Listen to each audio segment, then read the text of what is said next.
Assalamualaikum warahmatullahi wabarakatuh. Waalaikumsalam Waalaikumsalam warahmatullahi wabarakatuh. Selamat pagi teman-teman semuanya. Pagi, Bu. Mudah-mudahan pada pagi hari ini kita selalu berada dalam keadaan sehat walafiat, tidak kekurangan Amin. apapun ya. Dan mudah-mudahan kita bisa berbagi sesuatu yang dapat bermanfaat buat kita semuanya. Buat teman-teman semuanya, dimanapun teman-teman berada hari ini, yakinlah bahwasanya dengan rebahan sekarang kita bisa menyelamatkan Indonesia.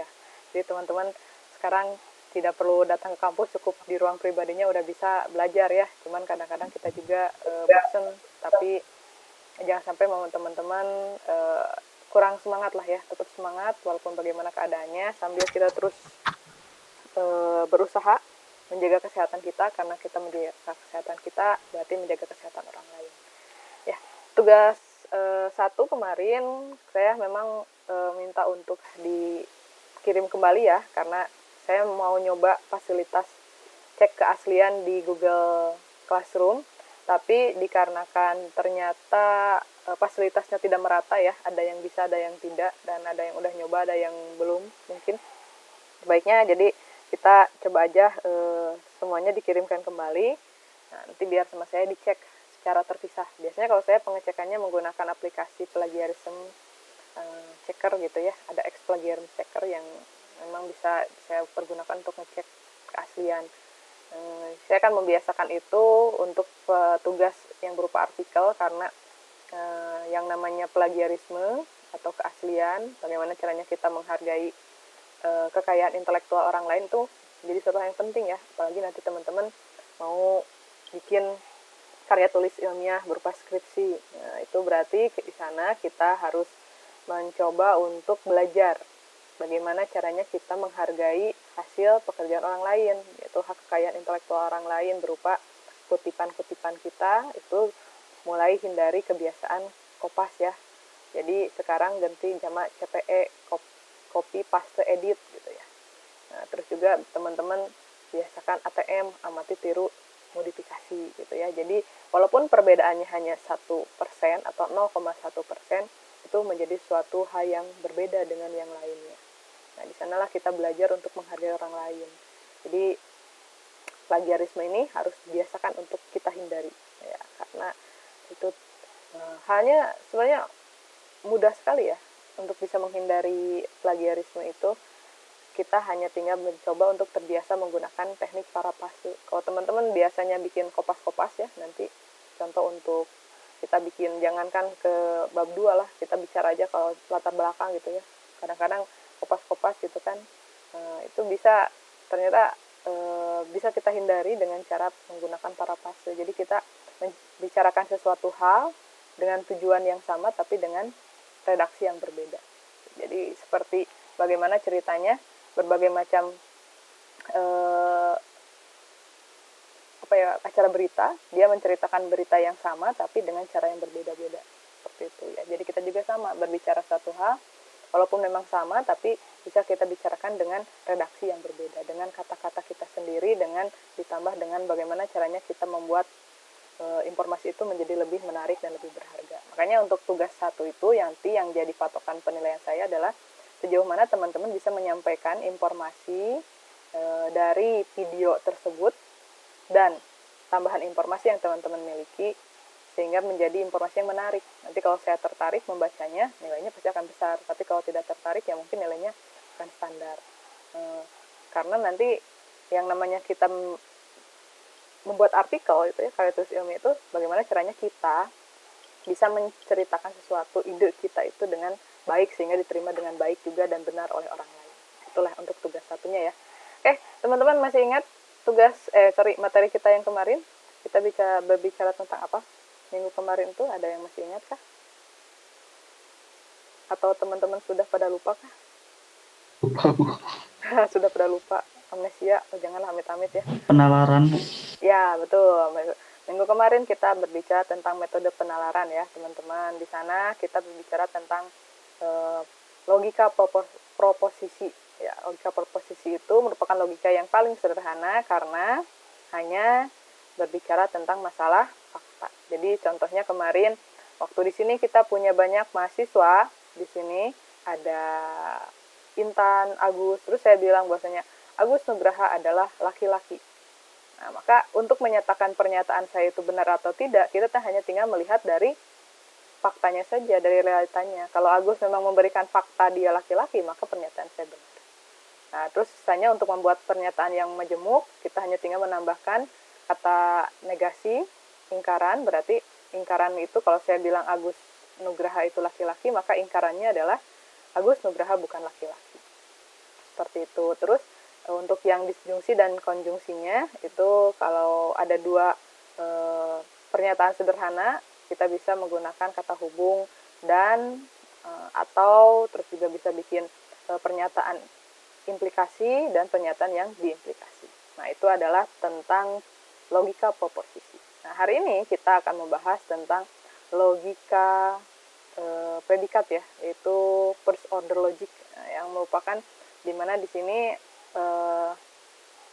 logika ini memiliki cakupan yang lebih luas karena dia tidak membahas satu hal faktanya saja, tapi di sana selain fakta atau kejadian yang terjadi dalam realitanya, kita akan berbicara tentang masalah objek, siapa atau apanya, kemudian kita berbicara relasinya.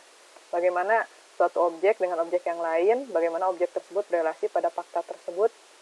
Yaitu makanya hari ini untuk mempercepat proses pembelajaran kita, saya kemarin sudah menyiapkan untuk teman-teman menggunakan bahasa formal ya. Itu ada bahasa prolog dengan, kalau udah formal bahasanya berarti biasanya suka ada IDE-nya. Kalau udah ada IDE-nya kita tinggal ketikkan codingnya dan semuanya dikerjakan oleh yang alat tersebut. Jadi nanti kita nggak usah bikin inferensi secara manual.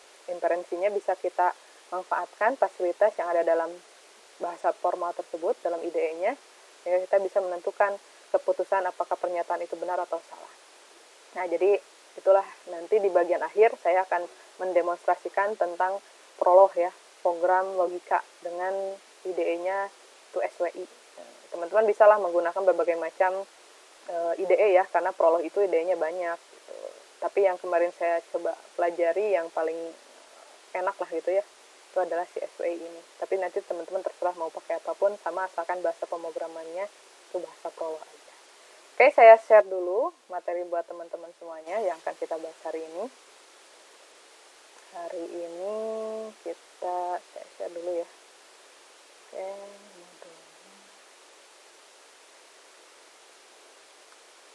Oke, ya, tunggu sebentar ya sampai muncul di teman-teman semuanya.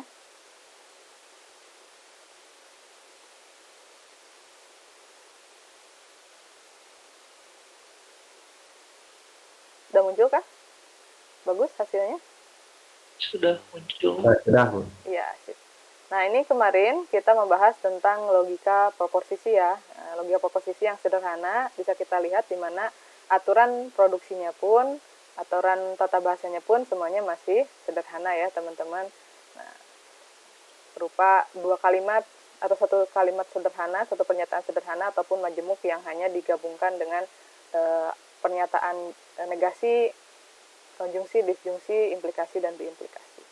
Nah, ini untuk inferensinya ada 7 kemarin, dari mulai modus ponen sampai ke resolusinya. Jadi, kalau teman-teman lupa apa itu inferensi itu adalah bagaimana caranya kita bisa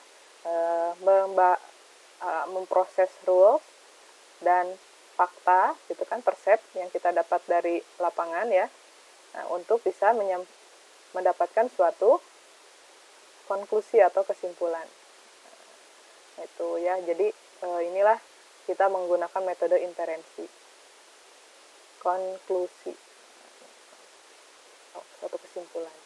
Jadi nanti inferensi inilah kita membahas bagaimana fakta itu kita gabungkan dengan rule sehingga kita bisa mendapatkan suatu kesimpulan. Itulah adalah inferensi. Kalau kemarin baru ada 7, nah hari ini untuk pembelajaran first order logic ini, nah di sini bisa teman-teman lihat ya, di sini tata bahasa first order logic ini dia memiliki tata bahasa yang cukup kompleks, cukup banyak, sehingga memang untuk beberapa masalah penalaran yang memang lebih kompleks lagi, itu memang lebih baiknya kita menggunakan first order logic, karena memang ini lebih enak, lebih mendekati dalam bahasa natural, yaitu ya bahasa yang biasa digunakan oleh manusia.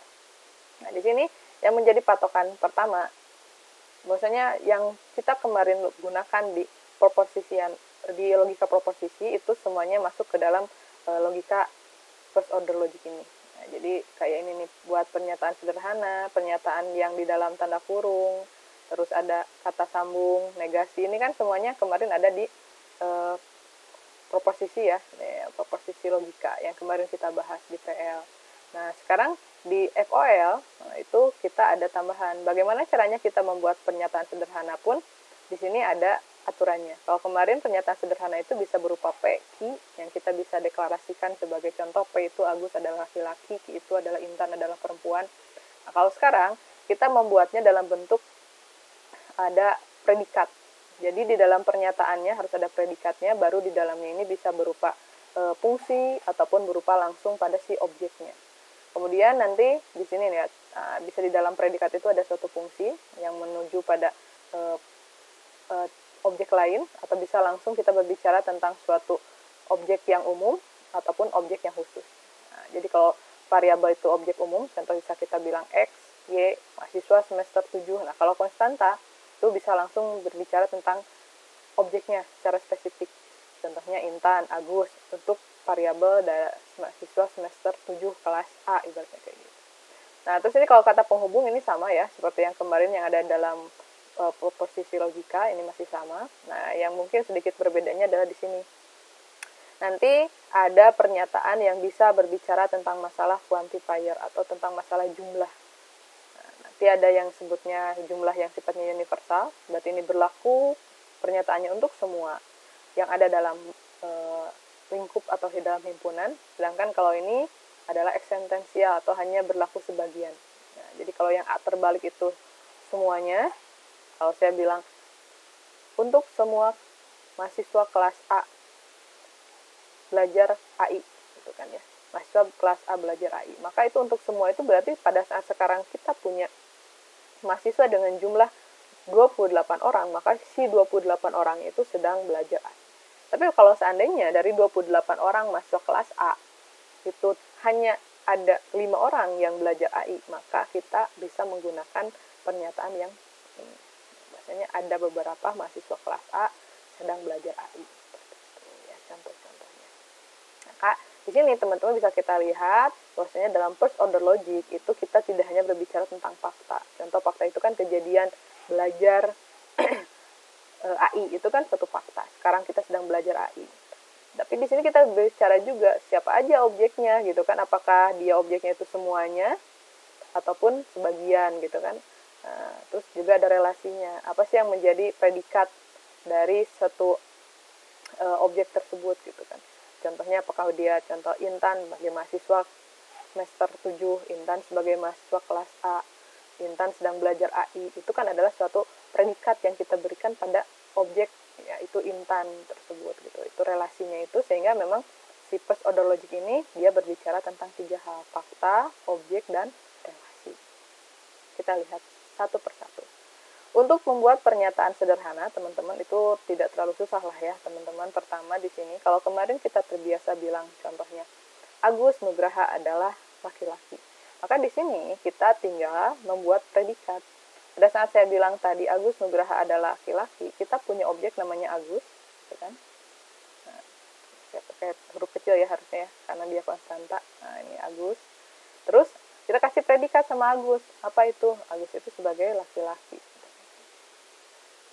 Nah, ini merupakan suatu kalimat yang sederhana, pernyataan sederhana pada FOL, first order logic. Jadi kita punya objek Agus, lalu kita kasih predikat Agus itu sebagai laki-laki. Sama kalau saya bilang tadi, bahwasanya Agus bukan laki-laki, berarti tinggal kasih tanda negasi di laki-laki. Nah, jadi Agus itu bukan laki-laki, kata saya itu. Nah, itu maka nanti kita tinggal masukkan dalam tanda kurung objeknya siapa, itu yang mau kita bicarakan. Ya teman-teman, jadi untuk berbicara tentang masalah pernyataan sederhana, di sini kita butuh yang namanya predikat. Nah, jadi predikat apa yang akan kita berikan pada objeknya gitu kan. Jadi predikat itu bisa banyak lah ya, bisa dia itu berupa suatu yang terdiri dari isinya satu, atau kayak gini nih, ibu dari Andi itu adalah Aminah, bisa seperti ini. Ataupun bisa juga kayak ini isinya 3 nih, Andi memberi Budi coklat. Jadi ini ada subjeknya, ini ada objeknya, ini ada keterangannya. Nah, ini adalah predikatnya gitu. Jadi Andi memberi coklat pada Budi, seperti itu. Nah, jadi di sini yang penting adalah di mana kita bisa memberikan yang namanya predikat.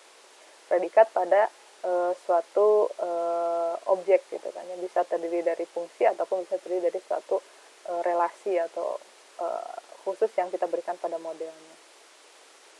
Oke, kita lihat contoh lagi.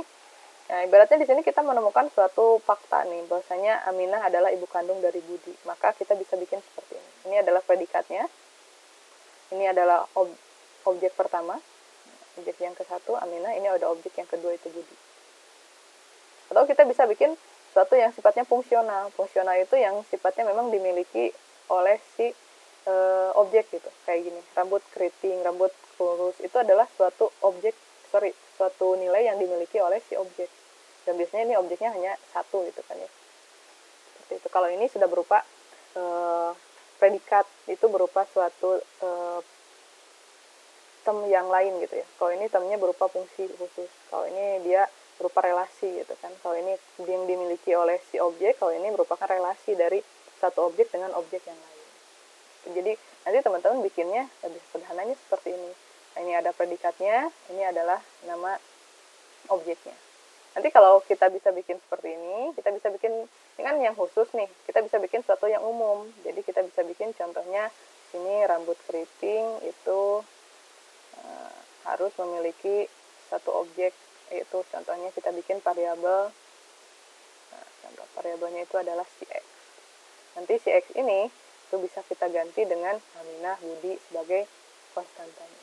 Juga dengan rambut lurus juga sama, nanti rambut lurus juga bisa kita buat menjadi suatu pernyataan yang sifatnya umum dengan menambahkan satu variabel di sana. Contohnya rambut lurus itu untuk, nah kalau kita bisa bikin contoh bisa kayak gini, asal huruf depannya besar, nah ini, untuk yang namanya orang. Jadi kalau objek orang itu nanti bisa memiliki predikat dengan istilah rambut lurus. Kalau ini juga sama, nanti ibu kandung ini bisa kita buatkan suatu yang lebih umumnya, contohnya ibu kandung, ini adalah predikatnya berupa relasi dari suatu model, maka kita bisa bilang modelnya contohnya adalah Aminah itu ibu, contohnya dengan huruf besar ya, kemudian ini adalah anak. Nah, kalau dia diawali dengan huruf besar, maka ibu dan anak ini adalah berupa variabel. Sedangkan kalau yang berupa konstanta, kita tulis diawali dengan huruf kecil seperti ini. Ya, itu ya teman-teman. Gimana? Bisa ya untuk pernyataan sederhana.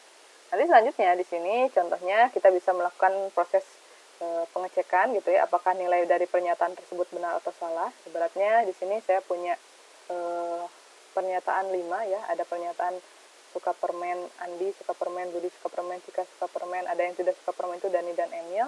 Maka kita bisa cari tahu nih, siapa saja yang suka permen. Nah, maka bisa kita cari tahu bahwasanya tinggal kita masukkan suka permen X. Nah, X ini kan dia berupa variabel. Nanti kita bisa cari dari basis pengetahuan yang kita miliki. Nah, ini kan dia variabel nih si X ini. Dari basis pengetahuan ini basis pengetahuannya. Nah, ini base knowledge-nya. Nah, dari sini, ya, dari basis pengetahuan ini, siapa saja sih X-nya, maka kita bisa cari dengan menggunakan metode kemarin tuh bisa melakukan dengan substitusinya ya. Jadi si X-nya kita ganti, bisa cari tahu bahwasanya ini ada Andi, Budi, dan Kak. Seperti ini. Atau kita bisa ngecek satu pernyataan, apakah Andi itu suka permen, ya gitu kan. Kalau saya bilang Andi itu orang yang suka permen, kita bisa ngecek kalau dia sama dengan yang ada di pengetahuan maka benar. Terus kalau dibilang Emil itu suka permen gitu kan, ternyata pada saat dicek di base pengetahuannya ini ternyata tidak sama gitu kan, maka bernilai salah. Juga sama untuk yang tidak suka permen, kita bisa masukkan suatu variabel sehingga nanti dari variabel ini bisa kita cari siapa saja sih yang menjadi orang-orang yang tidak suka permen tersebut. Itu adalah contoh-contoh dari pernyataan sederhana dalam first order logic. Jadi di sini seperti kita bikin fungsi di matematika, berarti kita butuh yang namanya predikat. Ini predikatnya, kurung buka, lalu di sini adalah objek-objeknya. Nanti bisa juga berupa predikat yang lainnya gitu kan ya, seperti ini. Kemudian untuk menyatakan pernyataan majemuk, selain menggunakan yang kemarin dan atau jika dan hanya jika gitu kan, teman-teman di sini ada yang satu yang spesial dari postodologic adalah adanya quantifier variabel. Yang pertama itu adalah yang sifatnya universal atau yang bersifat umum, di mana dia berlaku untuk setiap yang dibicarakan. Jadi kalau kita berbicara di sini, ibaratnya dari perbicaraan bahwasanya Andi masa semester 7, Andi belajar AI, terus ada Budi semester 7, Budi belajar AI, terus ada Chandra semester 7, Chandra juga belajar AI. Nah, dengan kita memiliki base pengetahuan ini, nah, kita bisa bikin pernyataan bahwasanya untuk setiap X mahasiswa semester 7, maka X sedang belajar AI. Nah, itu jadi kenapa? Karena pada pembicaraan di sini, pada base pengetahuannya, memang semua yang dibicarakan itu sedang belajar AI. Kita lihat ini semuanya berbicara menggunakan konjungsi. Berarti Andi memang benar belajar AI, Budi memang benar belajar AI, dan Chandra memang belajar AI. Maka pernyataan untuk setiap X mahasiswa semester 7, maka sedang belajar AI itu akan menjadi benar. Karena faktanya di sini semuanya juga sedang belajar AI. Nah, contoh yang lainnya. Di sini kita punya pengetahuan, ada suatu informasi ataupun fakta di lapangan, realita di lapangan. Bahwasanya ibu itu memiliki 5 orang anak. Ibu itu punya anak Andi, Budi, Cika, Dani, dan Emil. Terus dari 5 anak ibu ini diberi informasi bahwasanya 3 orang, Andi, Budi, dan Cika suka permen, sedangkan 2 orang lagi itu adalah Dani dan Emil itu tidak suka permen. Itu adalah base pengetahuannya. Nah, kita harus memiliki base pengetahuan ini untuk bisa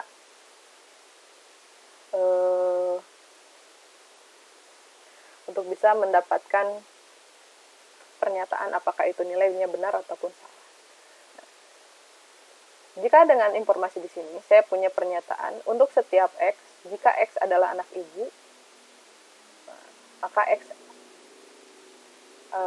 adalah anak yang suka permen. Pernyataan di sini adalah untuk setiap X di mana X itu anak ibu, maka X itu suka permen. Menurut teman-teman pernyataannya ini benar atau salah? Salah, Bu. Salah. Kenapa? Yang suka permen cuma 3 orang, Bu.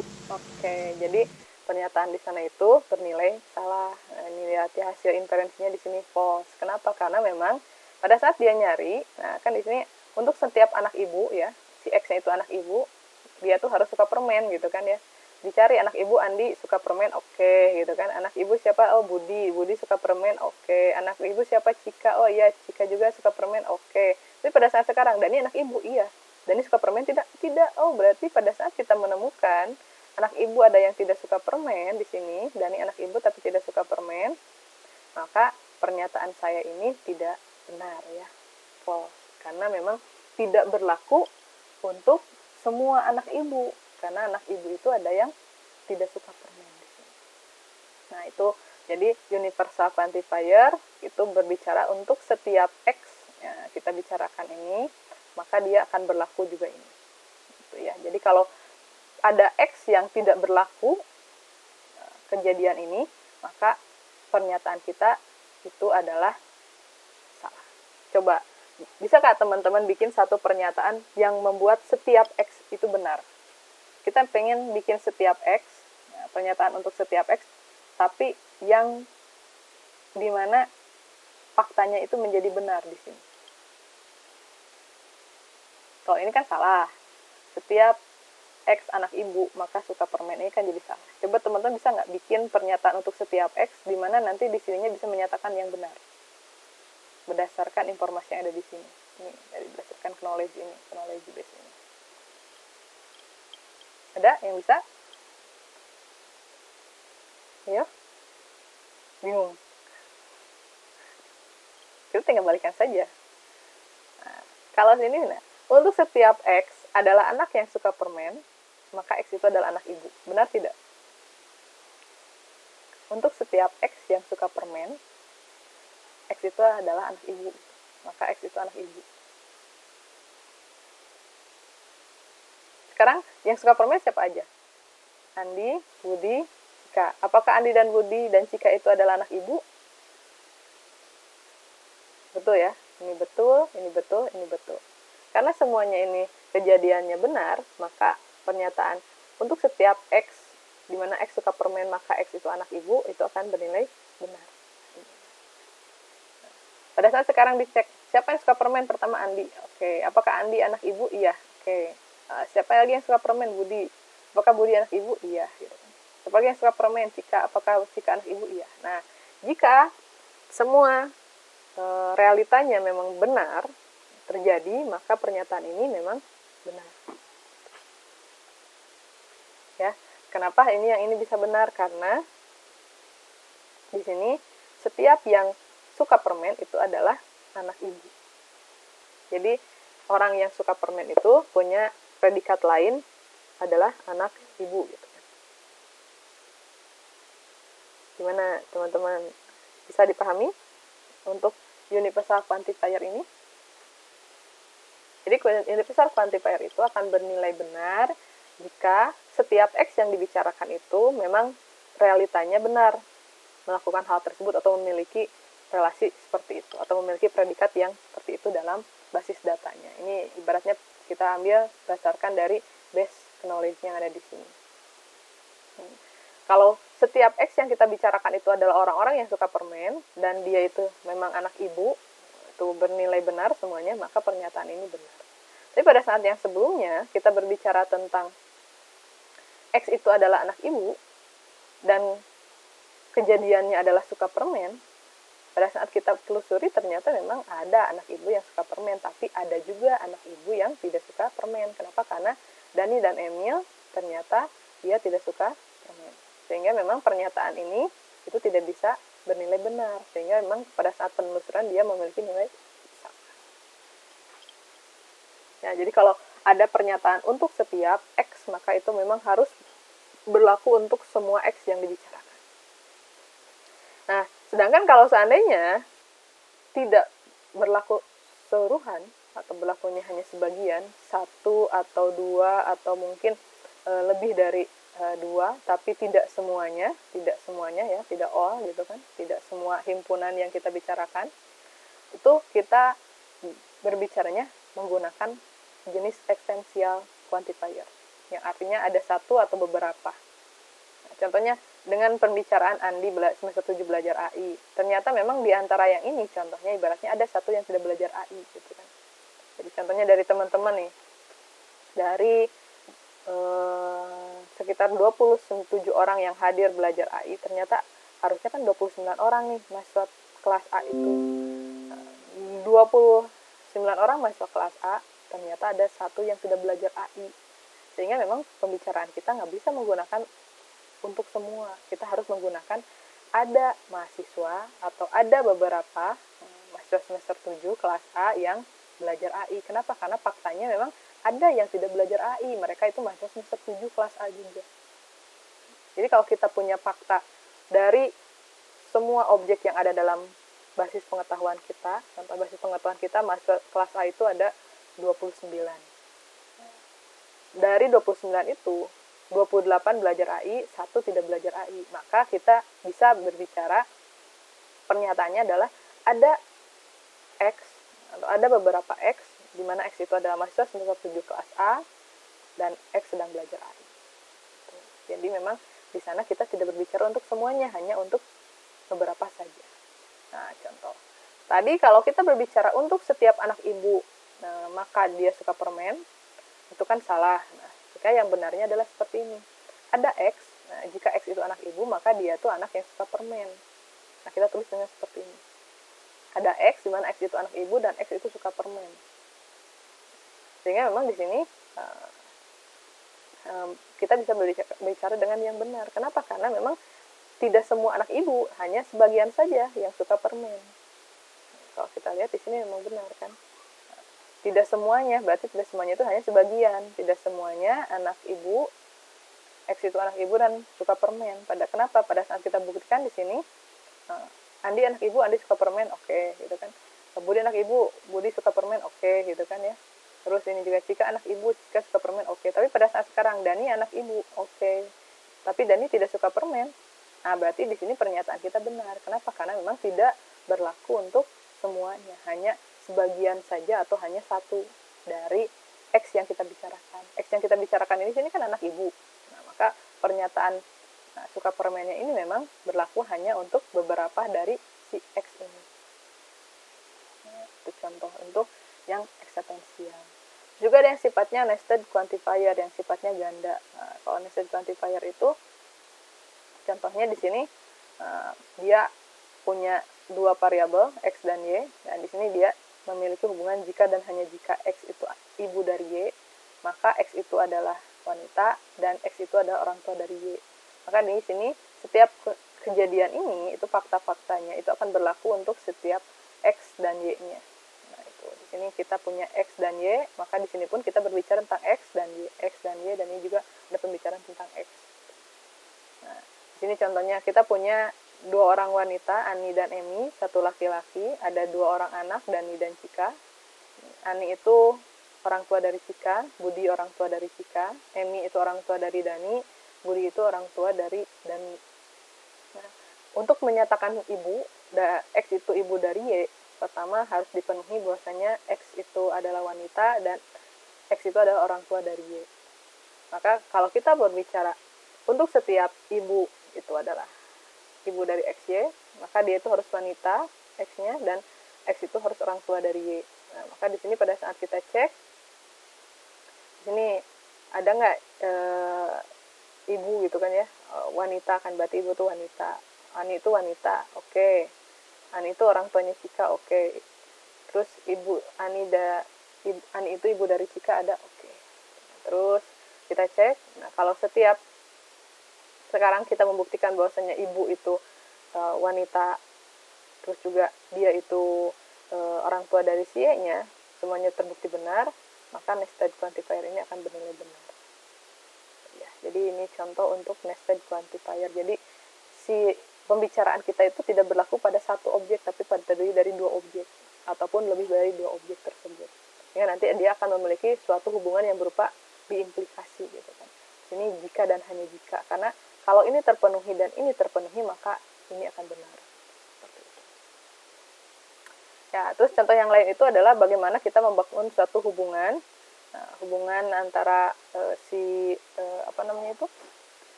quantifier ya, antara quantifier yang sifatnya universal dengan yang sifatnya sebagian. Gitu.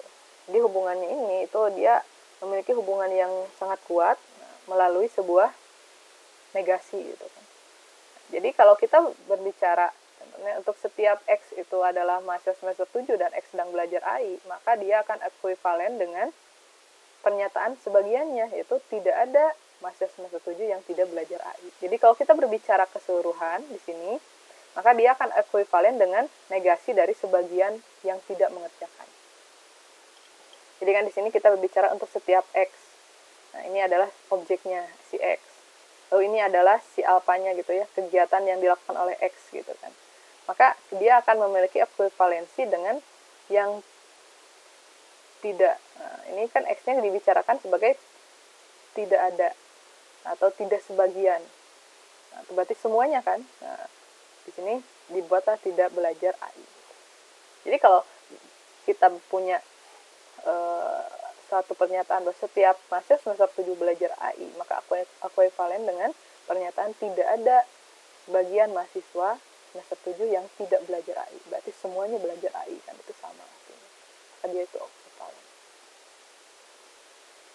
Contohnya, setiap anak kecil suka minum susu.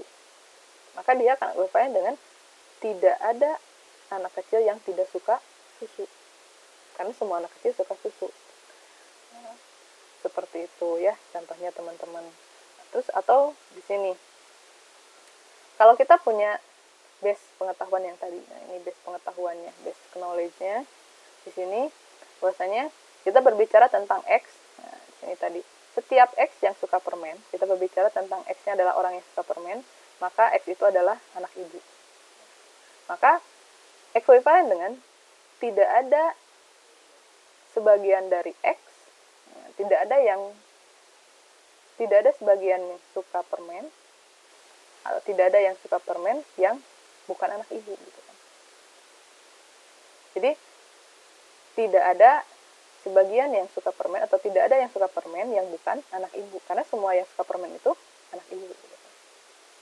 Setiap yang suka permen itu pasti anak ibu. Jadi tidak ada yang suka permen yang bukan anak ibu. Nah, di sini dengan adanya negasi ini, negasi pada tanda eksistensia dan negasi pada alpanya, pada kegiatannya, itu akan ekuivalen dengan pernyataan untuk setiap X di mana X itu adalah orang yang suka permen, maka X itu adalah anak ibu.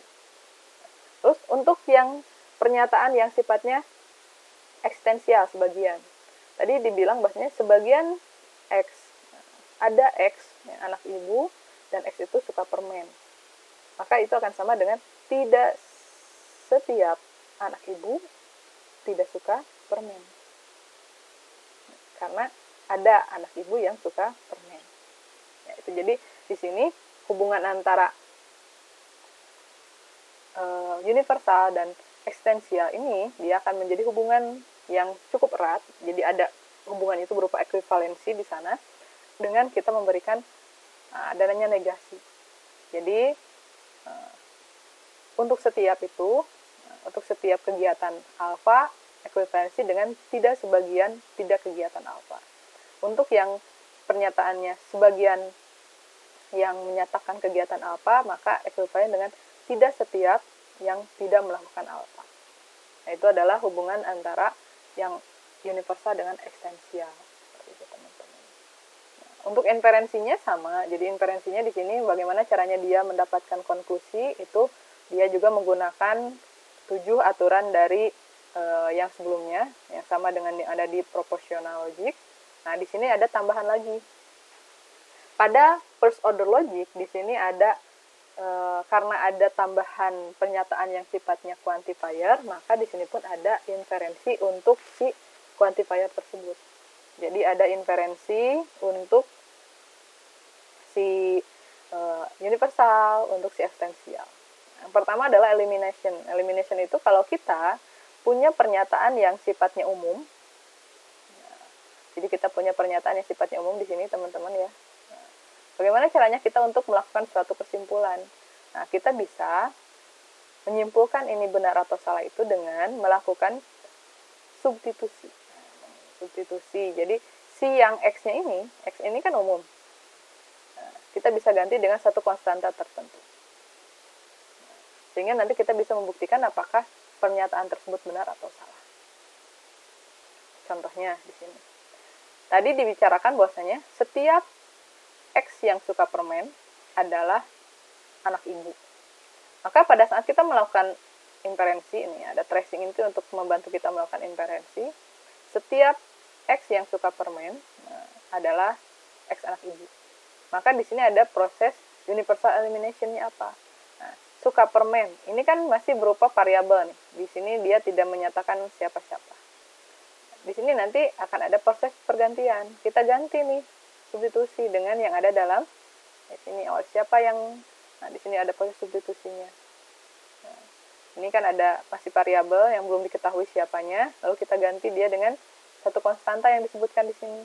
Nah, di sini ini ada penyebutan suka permen Andi. Nah, itu di sini suka permen Andi. Maka ini adalah proses inferensi untuk menghilangkan tanda semuanya ini tuh. Ini proses inferensinya. Ini juga ini.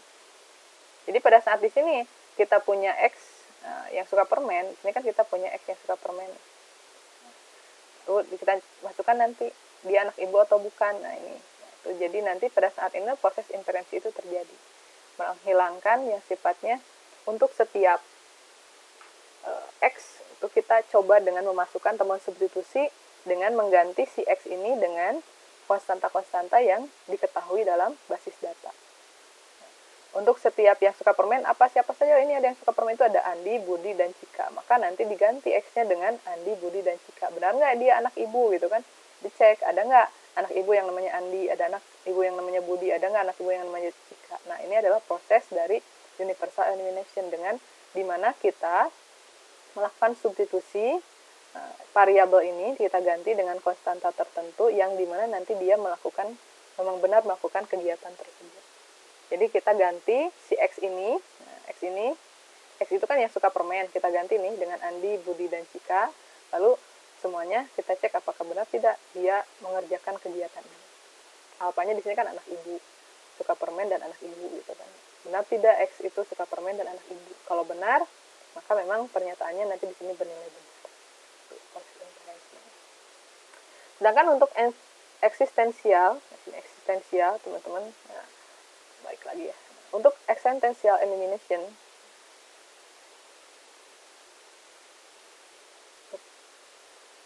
satu lagi ya.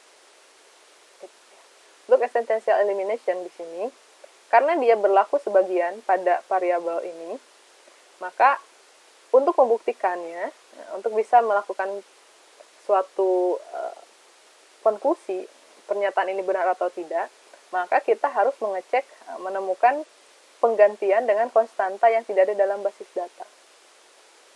Jadi kalau ingin untuk ada sebagian mahasiswa semester 7 yang belajar AI, nah kita harus membuktikannya dengan mensubstitusi mahasiswa yang tidak belajar AI, yang tidak disebutkan dalam belajar AI-nya, tidak ada predikat belajar AI-nya. Contoh di sini. Ini adalah basis data kita. Nah, di sini tadi ada suatu pernyataan bahwasanya ada ada X. Nah, X itu adalah anak ibu dan X itu suka permen. Jadi X yang kita bicarakan itu ada X yang anak ibu dan X yang suka permen gitu kan. Nah, maka di sini kita akan membuktikan pernyataan ini benar karena kan berlakunya sebagian, berarti kan tidak untuk semuanya. Dia akan melakukan mencari yang bernilai false di sini. Apa yang menjadi nilai false-nya? Kan kita berbicara anak ibu yang suka permen. Di sini anak ibu yang suka permen. Maka anak ibu pun di sini kan banyak. Tapi dia mencari anak ibu yang tidak suka permen sehingga untuk menyatakan bahwasanya sebagian ini memang ada.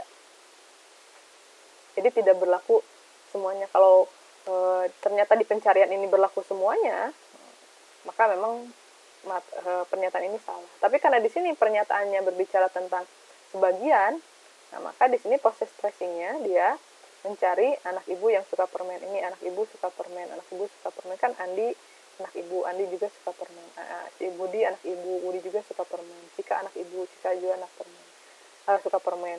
Di sini ada Dani itu anak ibu, tapi ternyata dalam basis data ini tidak dibicarakan Dani itu suka permen. Berarti di sini kan Dani tidak suka permen, maka pernyataan ini benar. Karena yang suka permen itu adalah sebagian saja dari anak ibu. Nah, itu untuk melakukan inferensi dari existential quantifier, teman-teman. Terus satu lagi adalah existential introduction. Bagaimana caranya kita membuat pernyataan yang sifatnya sebagian. Jadi di sini kita akan mencari sesuatu yang mensubstitusi kegiatan tersebut. Jadi ada suatu ibaratnya dia ada kegiatan, satu pernyataan, satu fakta, di mana objeknya di sini itu dia tidak melakukan kegiatan tersebut. Jadi ada variabel P yang dia tidak terjadi jadi tidak melakukan ini, tidak memiliki predikat alpha ini. Gitu ya. Nah, jadi memang si P ini tidak melakukan kegiatan pada alpha ini. Sehingga nanti kita bisa berbicara bahwasanya ada sebagian dari P itu yang melakukan ini. Contoh. Nah, di sini. Tadi kita berbicara tentang eksistensial. Pada saat kita berbicara tentang anak ibu, di sini kan ada anak ibu. Dani itu anak ibu. Tapi dia tidak melakukan kegiatan suka permen. Nah, di sini harusnya kurang ayat. Dia tidak melakukan kegiatan suka permen. Dia itu tidak suka. Sehingga dengan adanya pernyataan ini dari setiap anak ibu di sini kan yang 3 diketahui suka permen. Nah, pada saat kita menemukan si Dani itu anak ibu tapi tidak suka permen, maka dari penemuan ini kita bisa bikin pernyataan bahwasanya ada sebagian X, di mana X itu adalah anak ibu dan X itu suka permen. Nah, itu jadi teman-teman Ini adalah contoh dari existential introduction, di mana ketemunya di sini pada saat kita sedang melakukan proses inferensi. Kita bertemu menemukan bahwasanya ada yang dia itu anak ibu, dia itu merupakan bagian dari X ini, tapi dia tidak mengerjakan kegiatan tersebut. Sehingga memang disinilah bisa menjadi suatu kesimpulan bahwasanya ada beberapa atau ada anak ibu, ada X yang dia itu anak ibu dan X itu suka permen. Kenapa disebutkannya hanya ada beberapa? Karena memang ada yang tidak suka permen tapi dia itu anak ibu. Nah, itu untuk proses inferensi, teman-teman. Proses inferensi ini memang kalau kita lakukan secara manual ya lumayan ya, udah menguras tenaga teman-teman semuanya, sehingga memang di sini kalau kita berbicara tentang teori kan agak rumit ya. Anak-anak TI itu biasanya kalau dikasih teori matematika itu agak sedikit mundur gitu ya kalau berbicara tentang teori matematika, walaupun memang TI dan matematika itu sebenarnya adik kakak gitu ya, semuanya juga ada di matematika. Nah, sehingga memang pasti kita akan lari mencari sesuatu yang sifatnya lebih cepat, lebih mudah gitu kan ya. Teman-teman apalagi yang suka ngoding gitu, lihat udah bikinkan program kan gitu, kayak kita kan biasanya logikanya kayak gitu. Sehingga memang untuk pembelajaran ini, saya mau demonstrasikan bahasa prolog tersebut. Jadi prolog ini merupakan bahasa logika yang memang cukup lama. Rata-rata orang yang sedang menggeluti atau belajar AI itu belajar juga prolog ini. Saya bagikan ya buat teman-teman, saya share nih bagaimana cara bikin yang tadi ya. Jadi bagaimana cara kita memanfaatkan si prolog ini untuk mempelajari AI tersebut ya, teman-teman. Oke. Saya share dulu ya sebagian dulu. Ntar teman-teman semuanya. Saya share buat teman-teman semuanya. Prolognya itu seperti apa. Jadi nanti yang tadi saya bicarakan secara manual ini, kita bisa lakukan dia dengan bahasa pemrograman Pro. Jadi inferensinya teman-teman hanya tinggal melakukan perintah saja. Jadi tidak perlu lagi membuat diagram-diagram inferensi. Sudah muncul belum tampilannya? Saya share wall. Sudah muncul ya. Jadi ini adalah tampilan dari si SWI Prolog. Jadi saya pakai IDE-nya SWI di sini. Ini adalah konsolnya. Nanti di sini saya biasanya menggunakan bentar ya, saya cek dulu biar tidak mengganggu ya. Nah, di sini si SWI ini dia menggunakan perintah-perintah di sini untuk melakukan pengecekan query gitu kan, menggunakan inferensi pada suatu query. Sedangkan yang sebelah sini teman-teman ini adalah base pengetahuannya. Jadi nanti kita harus masukkan dulu pengetahuannya di sini. Nah, baru nanti kita bisa melakukan pengecekan yang ada di sini. Nah, base pengetahuannya ini bisa kita banyak bikinnya. Contohnya di sini saya sudah punya beberapa. Contohnya ini ada base pengetahuan 1. Ini PL itu prolog ya. Prolog. Jadi memang nama filenya itu nama filenya .pl gitu ya. Seperti itu. Ini contoh yang tadi. Jadi kita bikinnya sebelah sini. Kalau kita mau bikin itu file new gitu ya. Nanti kita diminta untuk memasukkan nama nama filenya. Contohnya kita bikin base pengetahuan gitu ya, base pengetahuan. Nah, di sini tinggal ini udah masuk.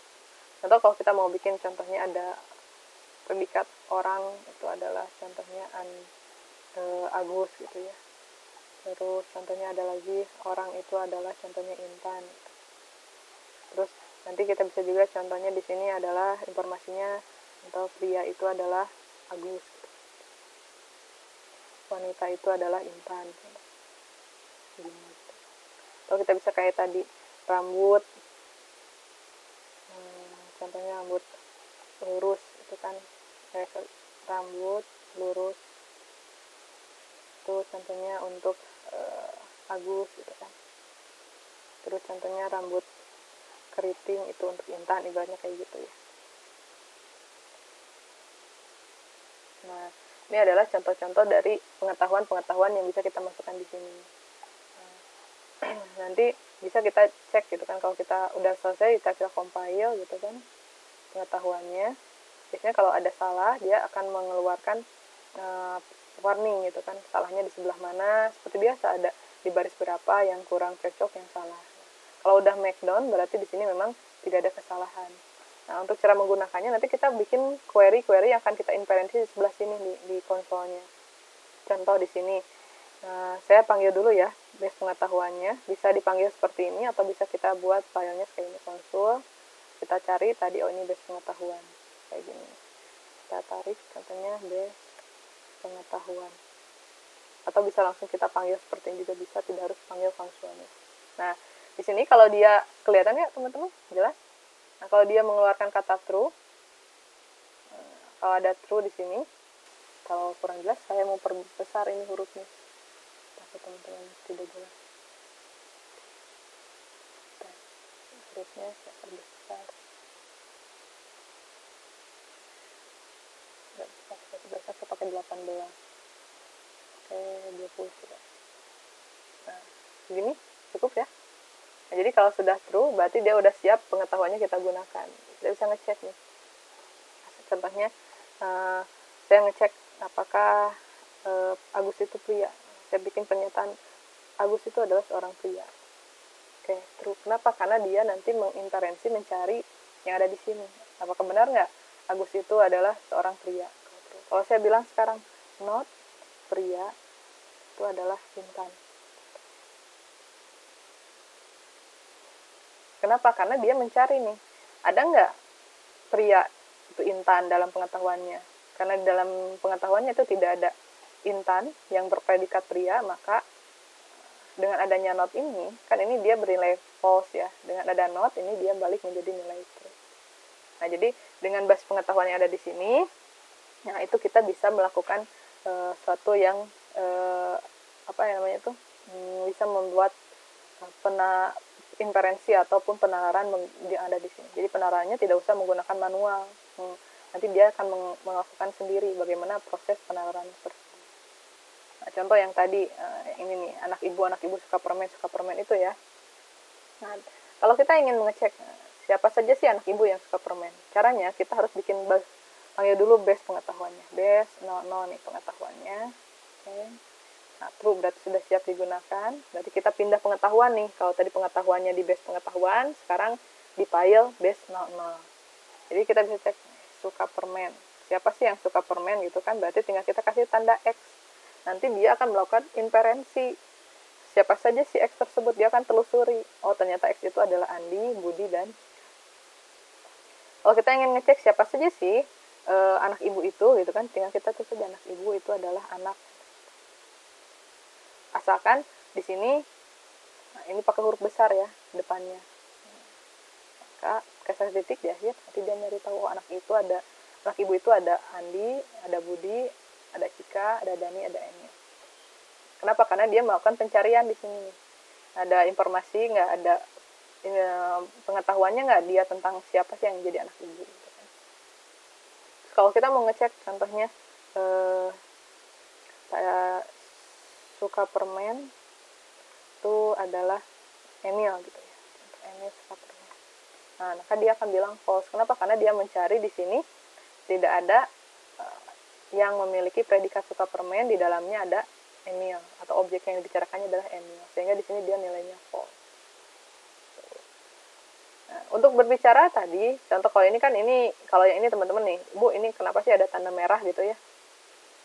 Ini adalah suatu rules ya, suatu aturan. Kalau ini kan berupa fakta nih, sifatnya persep atau kejadian yang ada di lingkungannya gitu kan ya, fakta-fakta yang terjadi, realita yang ada di lingkungan yang diterima dalam pengetahuan. Nah, sedangkan ini berupa aturan yang ada dalam base pengetahuan 00. Di sini ada suatu aturan bahwasanya X diberi ibu permen jika X itu anak ibu dan X itu suka permen. Nah, jadi kita bisa cek sini. Diberi ibu Emil diberi, contohnya Emil diberi ibu, jangan Emil lah, saya pakai Cika diberi ibu itu permen gitu ya. Benar atau tidak? Nah, itu dia sifatnya benar. Nah, kenapa benar? Karena memang di sini pertama X itu kan Cika. Cika anak ibu, benar nih. Ada nih yang berbicara bahwasanya Cika anak ibu. Terus sekarang Y-nya adalah permen kan di sini kan. Berarti Cika suka permen, ada nggak? Oh ada nih, Cika suka permen. Sedangkan kalau kita, apakah Cika diberi orang oleh ibu? Diberi uang. Cika diberi ibu uang gitu, diberi ibu. Cika diberi ibu uang, benar atau tidak? Oh ya, saya salah nulis. Yes. Nah itu false. Jadi kalau kita berbicara, saya salah nulis, ibunya huruf kecil, harusnya ibunya huruf besar.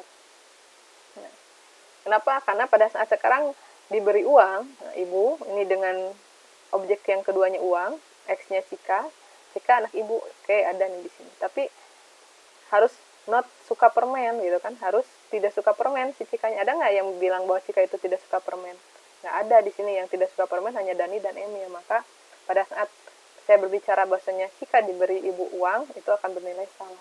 Tapi kalau saya bilang Cika diberi ibu permen, itu akan bernilai benar, karena ini kondisinya seperti ini. Jadi kalau yang berupa implikasi, itu kita tulis dalam bentuk rule seperti ini. Nah, ini adalah kejadiannya, dan ini adalah faktor-faktor yang membuat ini terjadi. Jadi diberi uang diberi X diberi ibu permen itu jika, nah, ini jika tulis ini jika X itu anak ibu dan X itu adalah suka permen. Nah, itu teman-teman ya. Nah, sedangkan kalau yang tadi untuk melakukan for all, untuk semua kita bisa nulis ini. For all, tadi itu for all, nah, suka permen, X yang suka permen, dan X itu adalah anak ibu. Untuk setiap yang suka permen, untuk setiap X itu suka permen dan X itu anak ibu, maka itu nilainya true.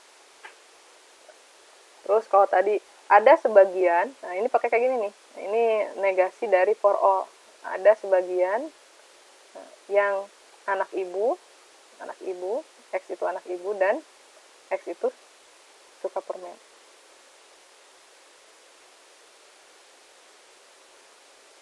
Nah itu juga true. Ya itu yang tadi ya, yang tadi kita bicarakan. Terus inferensinya seperti apa? Tinggal kita pasti perintah trace sini for all suka permen itu, X itu suka permen, X adalah orang yang suka permen, dan X itu adalah anak ibu. Kita berbicara tentang X yang suka permen dan X itu adalah anak ibu. Maka di sini kita akan tracing. Nah, pertama kita akan bikin satu inferensi, mencari siapa sih yang suka permen gitu kan. Maka dia akan mencari dulu nih dalam knowledge base-nya, itu siapa sih yang suka permen. Dapatlah satu, bahwasanya yang suka permen itu adalah Andi. Terus dia nanti cek apakah Andi itu anak ibu. Ya.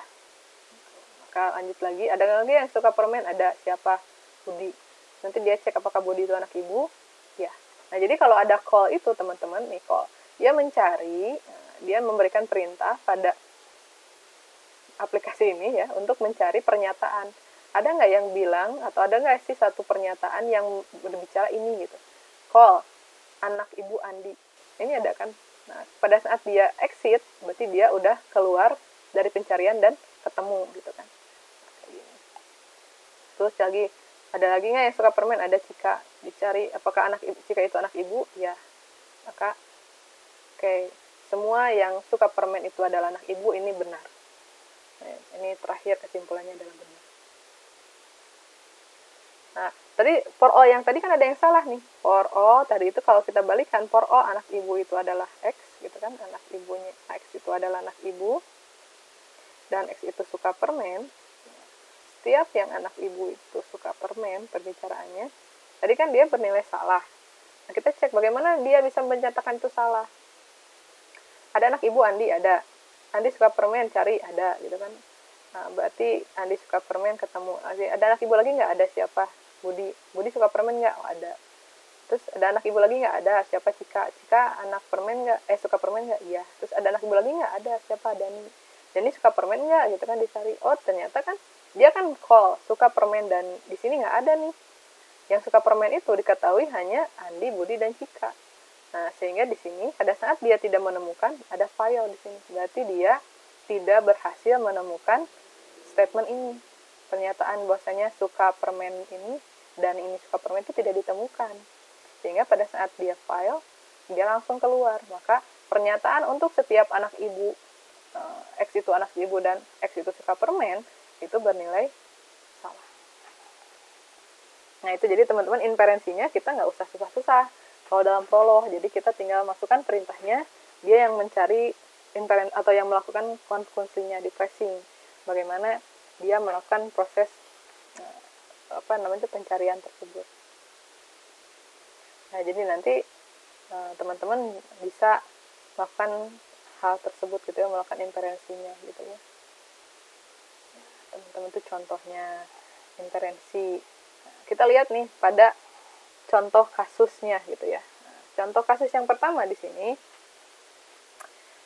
kita punya informasi bahwasanya ada mahasiswa namanya Irma. Berarti teman-teman di sini ada satu objek.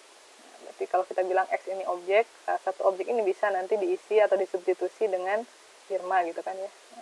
Si X ini Irma. Nah, di sini Irma itu dia memiliki predikat sebagai mahasiswa. Berarti predikat yang pertama yang kita temukan adalah predikat mahasiswa. Ini predikatnya. Berarti kita bisa menuliskan nanti, karena yang menjadi mahasiswa itu adalah Irma, kita bisa bikin pernyataan di sini contohnya mahasiswa itu adalah Irma. Gitu.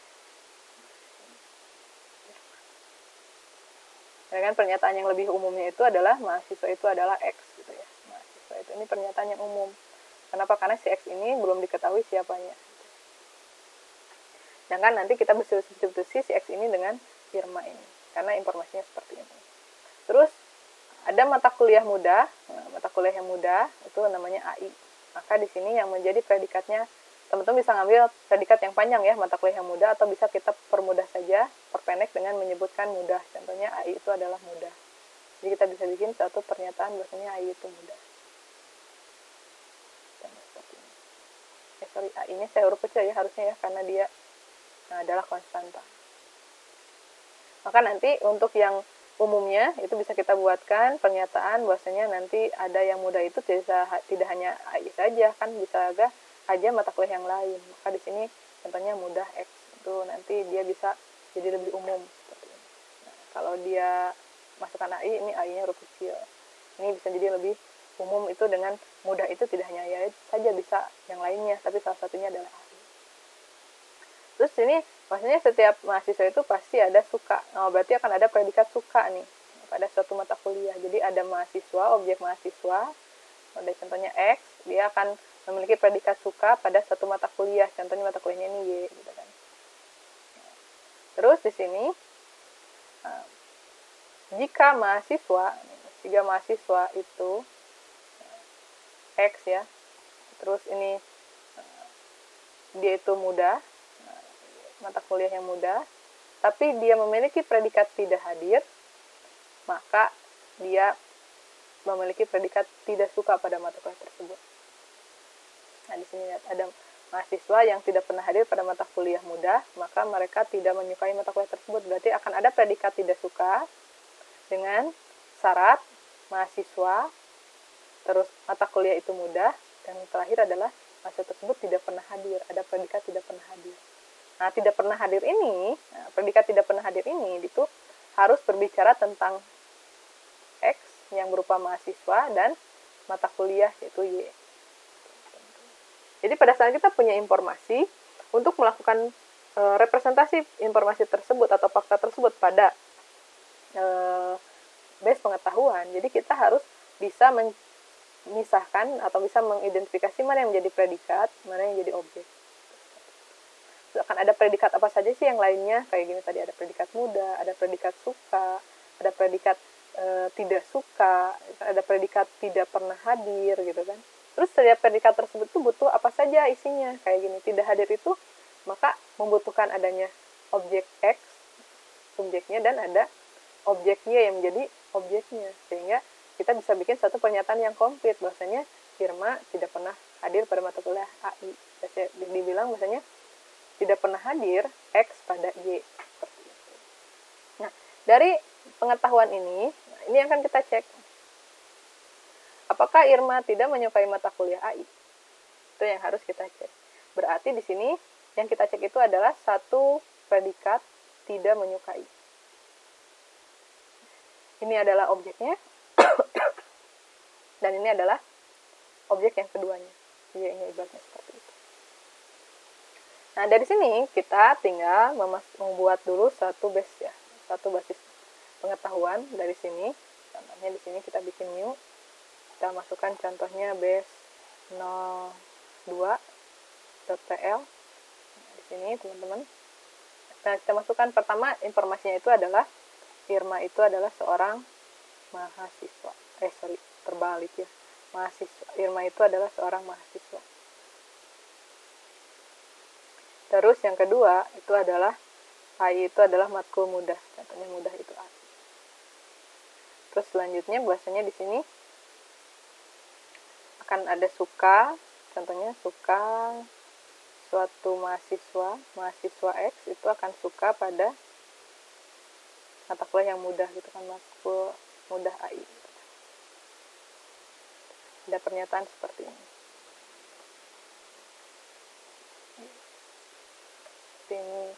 Nah, tapi di sini yang disebutkan adalah mahasiswa yang tidak mudah yang dijelaskan gitu ya. Mahasiswa yang tidak menyukai itu yang dijelaskan. Yang tidak dijelaskan suatu yang dijelaskan itu adalah sesuatu yang tidak mudah, yang tidak suka gitu kan. Dijelaskan bahwasanya syarat untuk tidak suka itu ada mahasiswa dan ada mata kuliah mudah gitu kan. Sehingga memang di sini kalau kita bicara tentang suka itu tidak cocok. Kenapa? Karena yang dijelaskan secara detail itu adalah yang tidak suka. Maka kita bilang aja ada suatu pernyataan maksudnya tidak suka X pada Y. Nah, di sini kita kasih di mana mahasiswa X itu harus mahasiswa, kemudian Y itu harus mata kuliah mudah, dan yang terakhir itu ada predikat tidak hadir, nah, si X pada Y. Seperti ini teman-teman. Ya, jadi di sini sudah kita masukkan ini. Pertama, Irma itu adalah mahasiswa ini. Terus AI itu mata kuliah mudah, ini mudah adalah AI. Terus kalau kita berbicara tentang suka kan di sini tidak dijelaskan ya, yang suka itu seperti apa. Hanya saja kalau suka itu berbicara tentang mahasiswa dan mata kuliah. Sehingga pada saat kita bicara tidak suka pun kita akan berbicara tentang satu mahasiswa itu tidak menyukai mata kuliah mudah. Maka di sini ada X dan Y-nya, di mana X-nya harus mahasiswa dan Y-nya itu adalah mata kuliah mudah. Nah, di sini ada permintaan bahwasanya yang tidak pernah hadir itu yang tidak suka itu harus tidak pernah hadir. Nah, di sini di dalam basis letak kita sudah dimasukkan nih syarat untuk menyatakan bahwasanya X itu tidak suka Y itu adalah pertama mahasiswa X itu mahasiswa, yang kedua Y itu adalah mata kuliah mudah. Satu lagi adalah X harus tidak hadir di mata kuliah Y. Di sini ada yang tanda merah ya teman-teman. Kenapa? Karena kita belum menjelaskan satu predikat tidak hadir. Nah, harus ada informasi nih, siapa yang tidak hadir itu. Contohnya kita kasih predikat tidak hadir. Tadi kan terakhir nomor 6 itu tidak hadir. Nah, Irma di AI gitu ya. Nah, sehingga nanti dia akan hilang nih, tidak ada tanda merah. Kalau sudah tinggal kita compile. Kita tunggu, kalau nanti dia down di sini berarti tidak ada yang salah. Sip, make down berarti tidak yang salah. Nah, sekarang tinggal kita bagaimana melakukan inferensi untuk query ini. Nah, ini namanya query. Nah, Irma tidak menyukai mata kuliah AI itu disebutnya sebagai query. Nanti si query ini, gitu, si pernyataan ini, itu nanti kita lakukan pengecekan benar atau tidak, gitu kan ya. Nah, kita nanti buktikan, bikin inferensi. Gitu kan. Proses penalaran itu, teman-teman, itu ada dua jenis ya. Ada yang sifatnya backward chaining, di mana kita berangkat dari suatu yang umum, dari suatu pernyataan yang sifatnya umum, mencari fakta-fakta yang sifatnya khusus. Jadi kita nanti dari yang umum ini ada fakta apa saja yang harus kita buktikan. Nanti kita mencari, dari yang umum kita mencari sesuatu yang khusus. Itu adalah si backward chaining. Jadi dia sifatnya dari yang umum ke yang khusus. Jadi di sini tadi pada saat kita mau mencek Irma tidak suka mata kuliah AI, kita cek ada nggak yang berbicara. Ada nih nomor 5 ini kan sifatnya umum. mahasiswa tidak pernah hadir pada mata kuliah mudah, maka mereka tidak menyukai mata kuliah tersebut. Di sini kita berbicara tidak menyukai, maka ini juga sama, tidak menyukai. Nah, maka masukkanlah, misalnya, tidak menyukai itu harus ada mahasiswa, X itu harus mahasiswa, harus mata kuliah mudah dan tidak pernah hadir. Nah, ini adalah sesuatu yang umum kan. Lalu kita substitusi masing-masing fakta-faktanya, ini kan udah khusus. Mahasiswa X itu kan umum. Kita khususkan Irma mahasiswa ditemukan nih dalam nomor 1. Terus mudah itu Y itu mudah. Itu kan masih umum. Kita temukan di sini ada fakta yang sudah khusus. Nomor 3, bahasanya yang mudah itu adalah AI. Terus tidak hadir X pada Y gitu kan. Maka tidak hadir ini kita temukan di sini nih. X-nya itu adalah Irma, di nomor 6 itu Y-nya adalah AI. Sehingga setelah kita menemukan yang umum, yang khusus ini, lalu kita lakukan prosesnya, jika ini true, maka hasilnya true. Jika ini hasilnya true dan ini dinilai true, maka ini nanti dinyatakan Irma tidak suka AI, itu benar.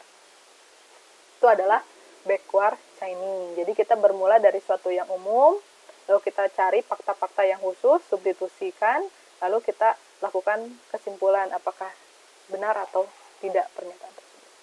Nah, berbeda dengan forward chaining. Kalau forward chaining teman-teman di sini forward chaining itu, kita akan bermula dari mengumpulkan fakta-fakta. Jadi kita akan bermula dari fakta-fakta. Kalau forward chaining itu dari fakta-fakta yang khusus. Jadi yang sudah bersifat tentu pada satu konstanta tertentu.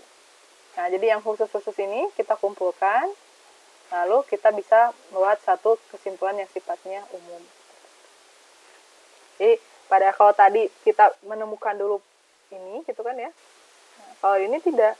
Jadi kita mencari tahu dulu, apakah Irma itu mahasiswa, apakah AI itu adalah mata kuliah mudah, apakah Irma itu tidak hadir mata kuliah AI.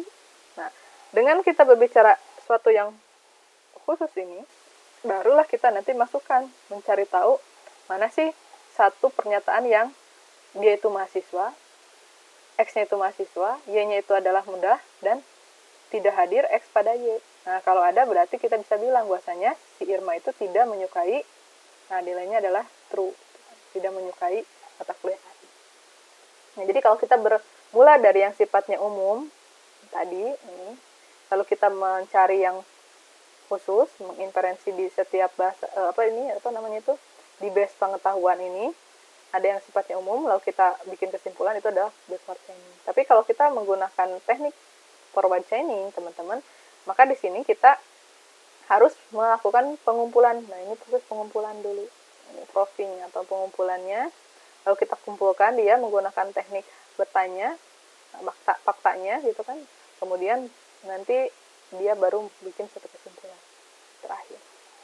Itu kalau forward chaining. Jadi forward chaining itu dari fakta yang sifatnya khusus, terbukti, kemudian kita berbicara sesuatu yang umum. Tapi kalau kita berbicara tentang forward chaining, berarti kita bermula dari yang umum dulu, baru mencari informasi dari basis data yang sifatnya khusus, kemudian kita bisa bikin satu kesimpulan. Nah, sekarang kita balik lagi nih ke prolognya. Nah, kalau prolog itu menggunakan teknik backward, teman-teman, menggunakan teknik backward chaining yang prolog SWI ini. Jadi kalau kita ingin mengecek query ini, benar tidak Irma itu tidak menyukai mata kuliah AI? Nah, teman-teman tadi sudah punya ini base pengetahuannya, lalu ini adalah thresh-nya, cara Mohon panginten. Pangmesarkeun coba. Oh, bagaimana teman-teman, barusan agak error ya? Ya, Bu. Saya keluar. Iya. Wah, berarti sedikit ya.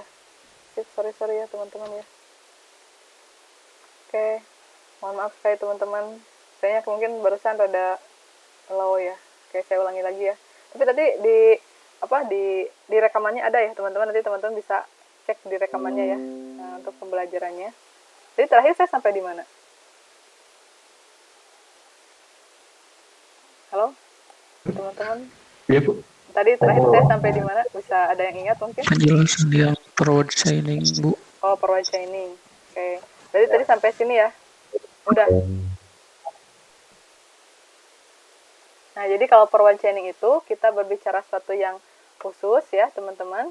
Kita berbicara sesuatu yang khusus untuk bisa mendapatkan sesuatu yang umum. Itu forward chaining. Tapi kalau kita berbicara dari yang umum, nah, lalu kita mencari hal-hal yang khusus, nah, itu merupakan teknik backward chaining. Nah, si prolog ini, prolog yang kita gunakan, prolog FWI ini, itu melakukan tracingnya menggunakan teknik backward chaining. Nah, jadi kita di sini untuk mengecek apakah Irma tidak menyukai AI, itu kita menggunakan teknik backward chaining pada prolognya. Jadi kita tinggal panggil tadi pengetahuannya ini, kemudian ini adalah konsolnya. Jadi kita keluar dulu ya, no trace dulu, no trace. Nah, pada pengetahuan itu debugnya juga no debug. Karena kita akan pindah pengetahuan ya, no debug, keluar dulu. Nah, kita di sini sekarang kita panggil adalah B02 ya, kita panggil. Oke, seperti ini. Kalau sudah true berarti tidak yang salah. Kita tinggal cek trace. Atau kita tanya dulu ya, benar tidak Irma itu tidak suka Irma pada AI gitu kan. Nah, itu benar kata dia gitu kan. Tapi bagaimana caranya dia menyebutkan bahwasanya itu benar? Oke, kita lihat trace, contohnya tidak suka. Berarti kita cari tahu Irma itu pada itu bagaimana caranya dia menyimpulkan itu. Pertama, dia akan mencari pengetahuan yang mengatur tidak suka Irma pada AI. Oh, pengetahuan di sini dapat bahwasanya tidak suka itu ada di sini X dan Y. Berarti dia harus ngecek dulu nih apakah X itu mahasiswa. Nah, dia cari ada nggak fakta bahwasanya Irma itu mahasiswa. Ada nih, ketemu. Terus dia nyari lagi apakah AI itu mata kuliah mudah. Dia cari. Oke, terus dia exit, ternyata ada. Kemudian terus terakhir lagi dia cari informasi apakah Irma itu tidak pernah hadir di AI, ketemu, dan tidak suka Irma pada AI, dia nyatakan sebagai true. Seperti itu teman-teman. Jadi untuk melakukan tracing tidak suka Irma pada AI. Tapi kalau saya bilang sekarang contohnya kebalikannya saya bilang contohnya tidak suka Irma pada AI gitu.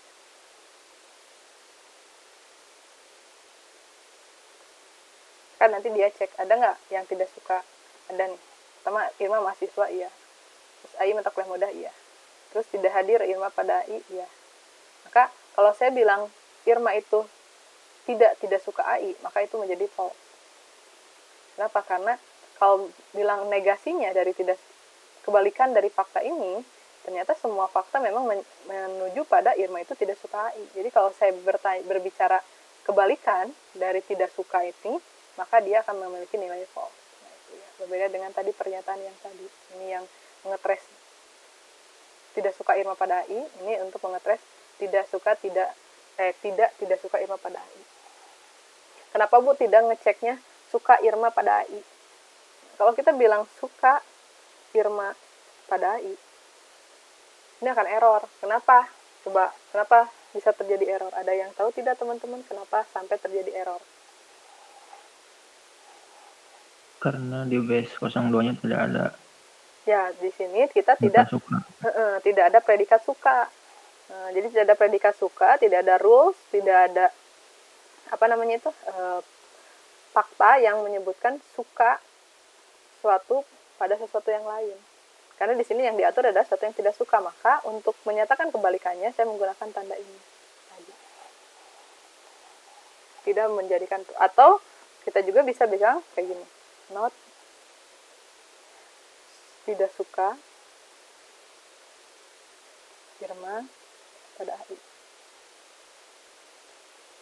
Nah, kalau ini dia bisa, kenapa? Karena artinya, cuman di sini pada saat dia mencari yang tidak suka, itu dia langsung false, karena di sini tidak ada yang mengatur not tidak suka. Tuh, ya.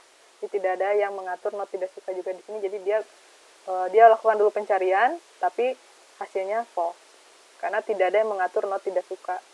Tidak sukanya ada, tapi not tidak sukanya tidak diatur. Beda dengan yang ini. Kalau yang ini dia tidak bisa melakukan pencarian, kenapa? Karena tidak mengenal predikat suka di sini ya, unknown prosedur suka. Jadi suka itu tidak dikenali. Tapi kalau yang ini tidak suka dikenali, hanya saja not suka, tidak sukanya itu tidak ada, tidak diatur di sini, sehingga pada saat dia meng-call, mencari, hasilnya adalah gagal atau fail. Seperti itu. Gimana teman-teman? Satu contoh bisa? Mau contoh yang lain?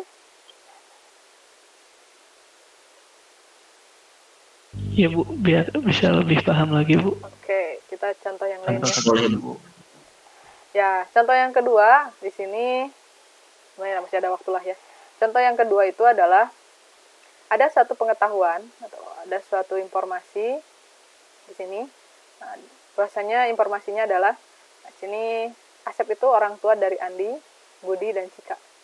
Jadi Asep itu orang tua dari Andi, Budi dan Cika di sini. Berarti ada predikat orang tua. Orang tua dari bisa lah ya, orang tua dari juga bisa. Terus Asep, Andi, Budi adalah pria, oh berarti ada predikat pria. Lalu ada Cika adalah wanita, oh berarti ada predikat wanita. Ini objeknya Asep, Andi, Budi, Cika. Ini predikat yang akan kita gunakan orang tua, pria, wanita. Terus di sini ada suatu query yang harus kita cek. Ada predikat dalam query ini adalah saudara perempuan atau mbak gitu kan. Nah, berarti kita tinggal melakukan proses penulisan pernyataannya. Pertama tentang ini, bahwasanya Asep itu orang tua dari Andi, Budi dan Cika. Kemudian menuliskan pernyataan tentang predikat wanita dan pria. Lalu kita harus bikin suatu aturan. Bagaimana caranya kita mengecek bahwasanya si X itu adalah saudara perempuan dari si Y. Nah, jadi nanti kita bikin dalam basis datanya. Kita bikin. Nah, kita bikin basis data yang baru. New. Contoh base03.pl. Terus di sini apa pertama yang kita tuliskan teman-teman? Halo? Saya takut keluar lagi nih, lost lagi. Gimana? Pertama apa yang kita tuliskan di sini? Orang tua. Orang tua. Kan tadi kita udah tahu nih, ada orang tua nih, orang tua. Kita tulis saja orang tua. Nah, orang tua dari. Boleh orang tua dari. Contohnya Asep orang tua dari siapa saja teman-teman? Nah, pertama Andi. Adalah Andi. Nah, terus kita masukkan lagi satu-satu ya. Orang tua dari Asep itu orang tua dari Asep Budi. Oke. Terus satu lagi adalah orang tua dari Ya.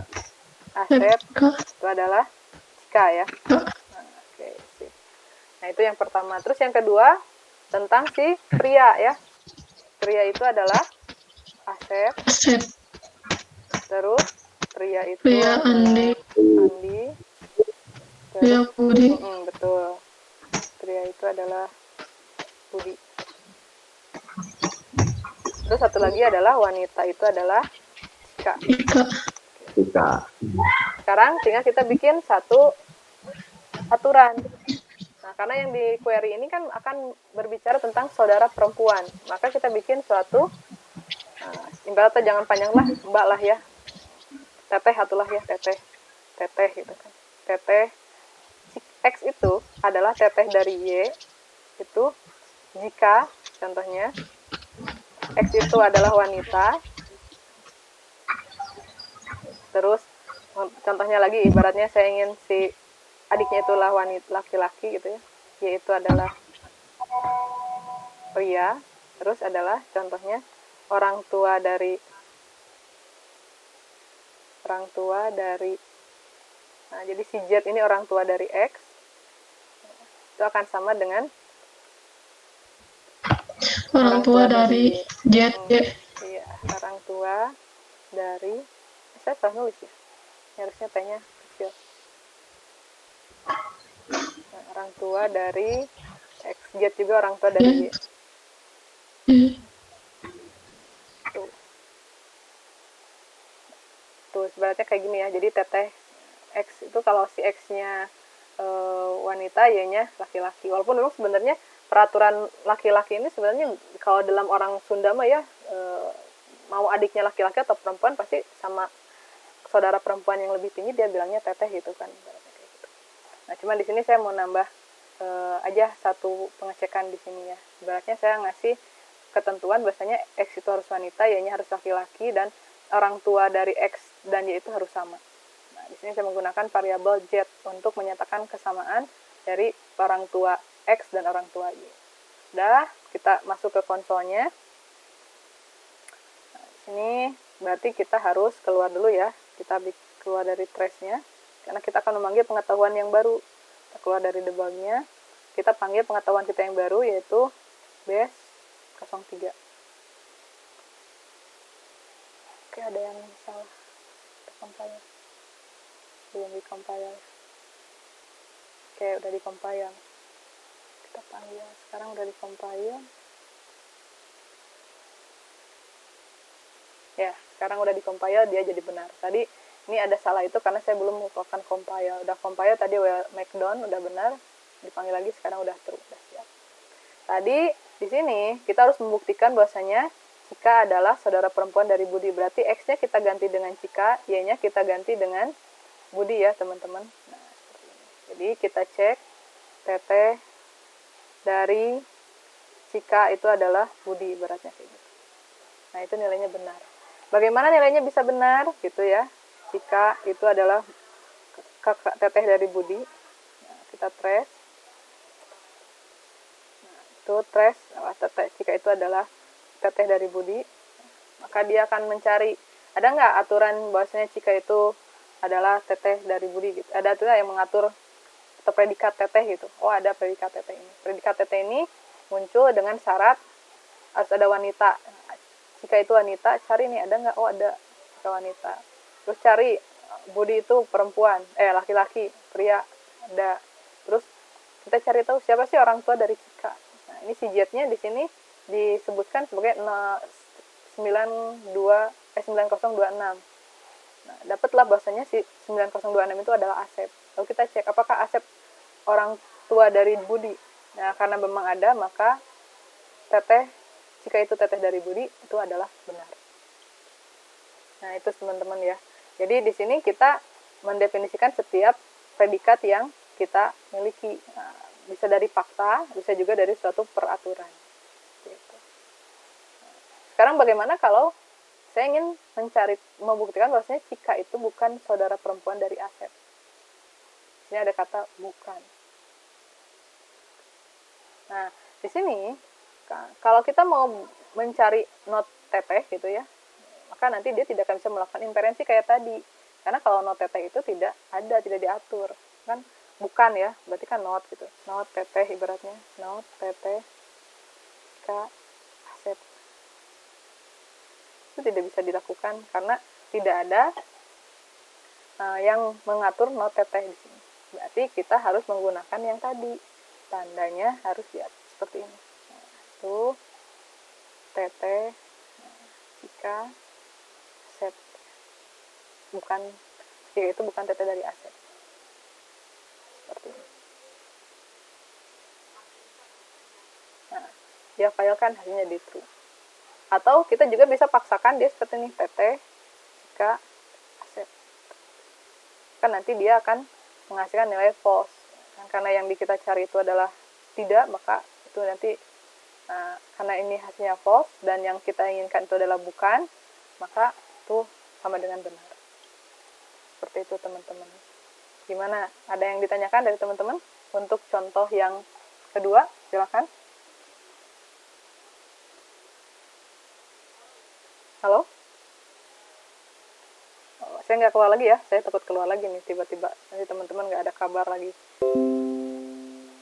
Gimana teman-teman? Untuk contoh yang kedua ini bisa dipahami? Insya Allah. Oke, ada yang ditanyakan? Mau contoh lagi atau sudah cukup? Atau sudah gergetan pengen nyobain prolognya? Jadi di sini yang pasti kita harus bisa memasukkan semua fakta yang ada di informasi, yang ada di realita ya, menggunakan pernyataannya seperti ini. Terus kita juga bisa memasukkan rules atau aturan-aturan yang kita gunakan dalam untuk melakukan pengecekan dari si query ini. Nah ini kalau tadi kan backward, ini kalau forward berarti di sini nanti kita akan mengecek dulu. Contoh mengecek apakah Cika itu kakak dari Andi gitu kan. Pertama pasti dia akan ngecek dulu apakah benar Asep itu orang tua dari Cika, apakah benar Asep itu orang tua dari Andi. Kenapa di sini kita langsung ditanya Asep, kok muncul langsung Asep ya? Kalau tadi kan kita ketemu sama Asepnya tadi terakhir, karena memang di sini nanti yang bicara itu sudah disebutkan di sini, dan ini merupakan sesuatu yang sudah sifatnya khusus gitu kan. Ini sudah sifatnya khusus, ini sifatnya khusus, ini sifatnya khusus, baru nanti dari sinilah dia masuk ke sifatnya yang lebih umum. Nah, ini, sampai dinyatakan sebagai true. Jadi kalau forward chaining itu dari yang sifatnya khusus, lalu dia masuk ke yang sifatnya umum. Tapi kalau forward chaining, backward chaining, nah dia bermula dari yang sifatnya umum, lalu dia mengumpulkan fakta-fakta yang sifatnya khusus, nah, baru dia bisa bikin suatu kesimpulan. Tuh, teman-teman ya. Oke. Mau satu contoh lagi atau sudah cukup? Silakan. Halo? Saya masih gabung nih? Belum? Atau sudah belum? Oh, masih gabung ya? Saya takut. Masih. Oke, kalau kita contoh nih, contoh yang ketiga nih, satu aja lagi ya. Di sini, contoh kita yang ketiga itu, kita berbicara tentang hukum pernikahan. Yang dibicarakan di sini adalah tentang tidak sah pernikahan. Berarti nanti kita akan menemukan predikat tidak sah. Jadi teman-teman boleh menggunakan predikat tidak sah langsung atau seperti ini. Not sah menikah gitu kan.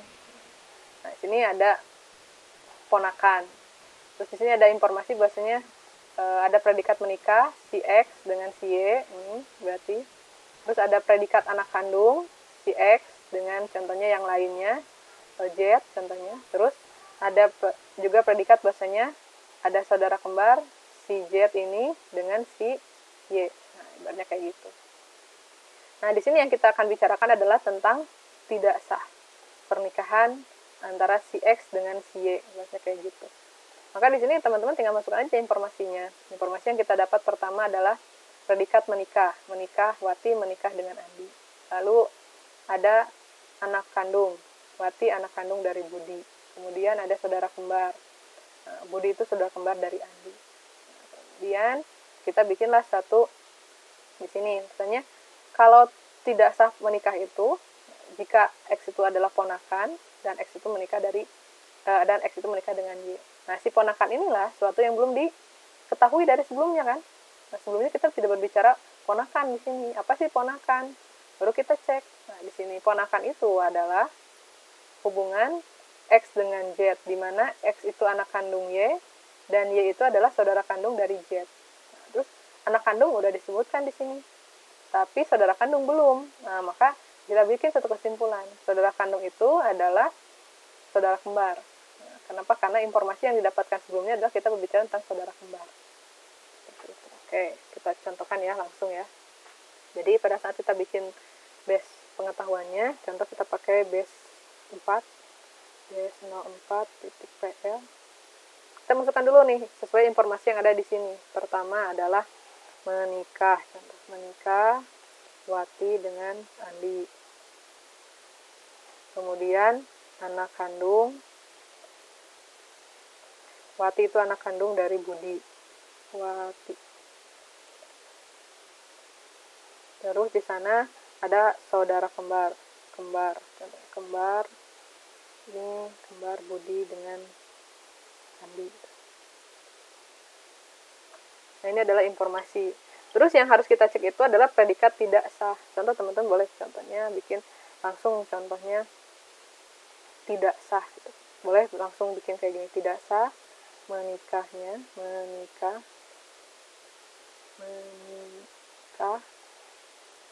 si X dengan si Y gitu kan. Itu dengan syarat tadi itu adalah maksudnya tadi dibilang memiliki hubungan ponakan gitu. Berarti si menikah X dan Y itu menikah dan Y itu si X itu adalah ponakan dari Y. Nah, kalau kita lihat teman-teman pada saat kita save, di sini ada yang masih tanda merah ya, ponakan. Kenapa? Karena ponakan itu tidak dijelaskan. Maka kita wajib membuat satu rule.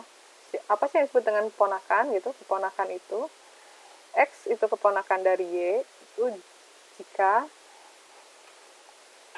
apa jikanya berarti X itu contohnya boleh kita bikin X itu anak dari gitu kan, ada anak kandung kan, kita gunakan anak kandung, berarti X itu anak kandung dari Z contohnya. Terus nah si Z itu adalah saudara kandung gitu kan, saudara kandung. Nah, Z itu adalah saudara kandung dari si Y. Nah, ternyata masih ada yang merah, saudara kandung, karena di atas tidak ada predikat saudara kandung. Kita bikin saudara kandung. Nah, jika X itu jika Z itu saudara kandung dari Y, nah, jika ya, saudara kandung Z saudara kandung dari Y jika contohnya karena di sana ada kembar, jadi kita pakai aja ini informasi ini. Nah, contohnya jika Z itu adalah kembaran dari Y. Nah, sekarang kita sudah tidak ada lagi yang warna merah. Tinggal ini saja. Kenapa? Karena inilah query yang akan kita cek. Coba kita compile. Nah, kalau udah markdown berarti sudah tidak ada yang salah. Tinggal kita panggil konsolnya. Kita keluar dari proses trace.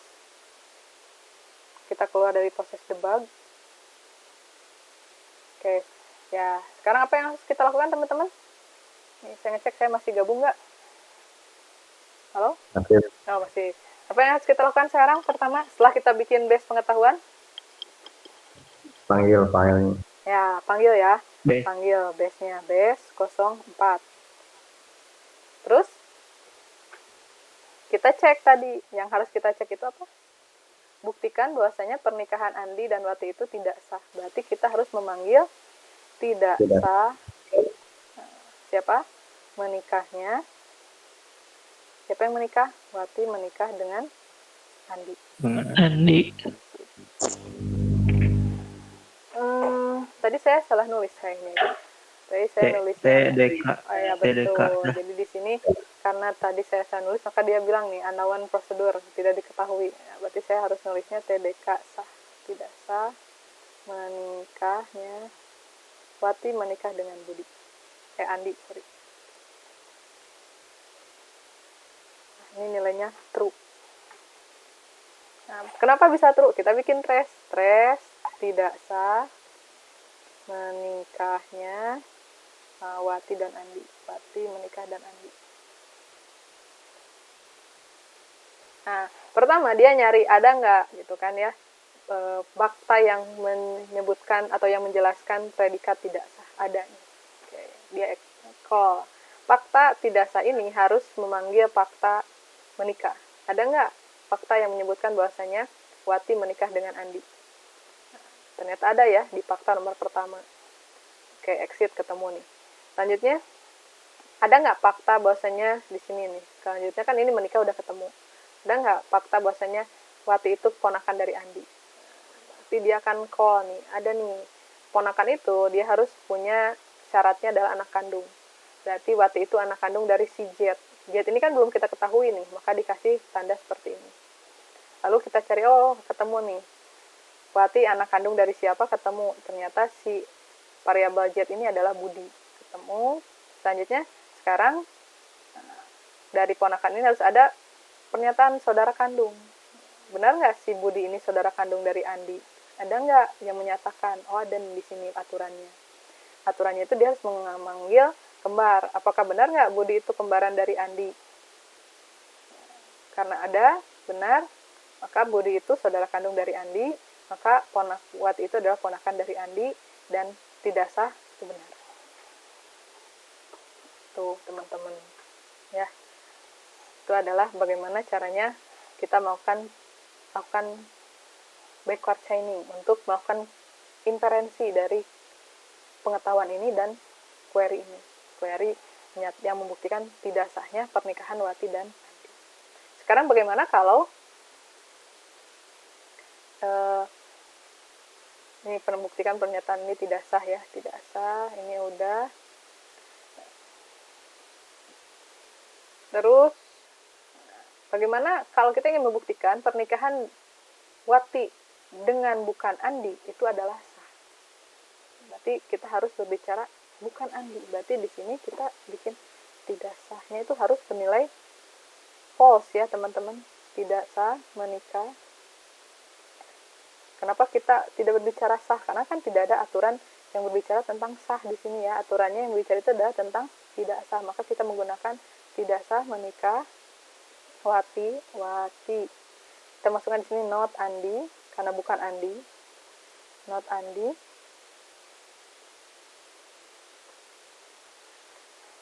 Karena dia nanti akan mencari tidak sah. Kita kan tidak sah, not Andi, dia false. Kenapa? Karena not Andi itu di sini tidak ada. Atau kita bisa bikin yang tadi. Tidak sah.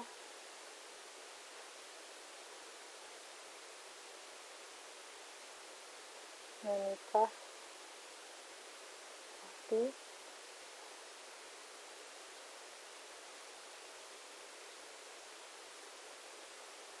sini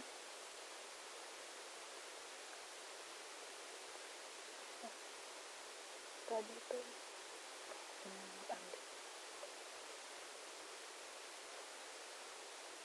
kurang tutup kurang dan juga sama ya. Dia tetap tidak sah ya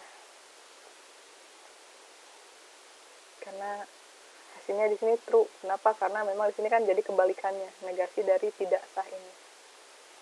Nah, kalau kita pakai not tidak sah, tidak ada nih not tidak sahnya. Kan di sini kalau kita menggunakan klausa tidak sah, hasilnya false. Kalau kita bikin negasi dari tidak sah, hasilnya true. Maka memang kalau Wati menikah dengan bukan Andi, maka itu akan tidak sah. Akan selain dengan Andi, maka itu akan sah. Dengan siapa nih? Nah, tidak sah ini teh kita cari nih. Tidak sah itu pernikahan Wati dengan siapa gitu ya? Menikah Wati, kita kayak gini, Wati dengan siapa?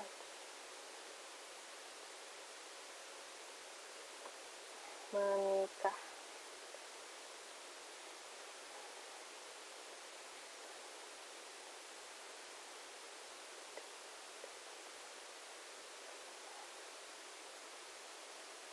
Nah, ternyata kalau ingin pernikahannya sah, Wati itu harus menikah dengan siapakah? Di sini tidak ada ya. Karena di sini pernikahan Andi dengan Budi dengan Andi tidak sah. Seperti itu. Ya, jadi memang di sini tidak ada yang bisa membuat pernikahannya bisa jadi sah Wati dengan siapa, karena di sini pada saat di tracing Andi saja yang bikin bahasa di sini yang menjadi pernikahannya adalah pernikahan Andi dengan Wati. Contoh kalau seandainya sekarang kita buat ini dia dengan Budi, bagaimana kalau sekarang pengetahuannya diceritakan bahasanya sekarang bagaimana kalau dia itu malah menikah dengan bapaknya gitu kan, sah atau tidak gitu kan ya. Kalau sekarang dibicarakan nah ternyata yang tidak sah itu pernikahan dia dengan bapaknya, sah atau tidak itu. Kalau sekarang si Wati malah menikah dengan Budi karena tidak sah menikah dengan Andi. Kita cek apakah tidak sah gitu kan, tidak sah menikah Wati dengan Budi. Karena dia malah menikah dengan not Andi itu adalah malah Budi gitu. Nah, berarti apa ini artinya teman-teman? Tidak sahnya menghasilkan nilai false. Berarti si Wati bisa dong menikah dengan Budi. Kenapa sih pada saat saya nanya ini disebut dengan benar gitu? Kan berarti ini hasilnya dia itu, kalau kita bilang kayak gini kan tidak sah. Berarti kan ini hasilnya sah kan? Menikah Wati dengan Budi. Ini hasilnya true. Kenapa teman-teman bisa terjadi seperti ini? Halo? Saya masih bergabung? Iya, Bu. Nah, Ya Bu. kenapa sampai ini hasilnya true gitu? Pernikahan tidak sahnya malah false. Nah kan ini si Budi itu bapaknya si Wati gitu kan? Harusnya kan tidak benar gitu kan?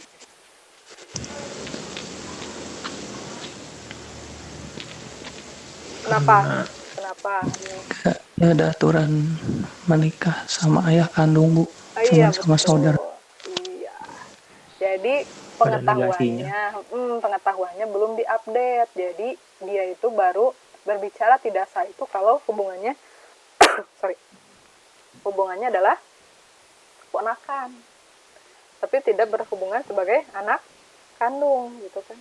Berarti kalau mau kita harus memasukkan satu tambahan informasi di sini. Ada satu aturan bahwasanya sekarang tidak sah itu selain ponakan itu adalah salah satunya. Kalau tidak ponakan berarti dia itu adalah anak kandung. Nggak boleh gitu kan. Yaitu anak kandung dari X itu anak kandung dari Z. Jadi kalau kita update, nah di sini kita pakai tandanya tanda atau ya. Berarti kalau salah satunya dia itu ponakannya atau dia itu anak kandungnya, itu maka dia akan salah nanti, nggak boleh gitu kan ya. Maka di sini kita compile. Oh ini kurang tutup di sini. Kita compile. Sip, sudah down, make down. Kalau sudah make down, oke. Berarti di sini tinggal kita panggil lagi base-nya. Base 04. Sip, udah benar. Nah, kita tanyakan lagi tadi sekarang. Apakah tidak sahkah Nah, ini sekarang dia tidak sah nih. Nah, saat ini juga sama. Kenapa? Karena sekarang sudah kita update pengetahuannya. Bahwasanya tidak sah menikah itu selain ponakan itu adalah anak kandung.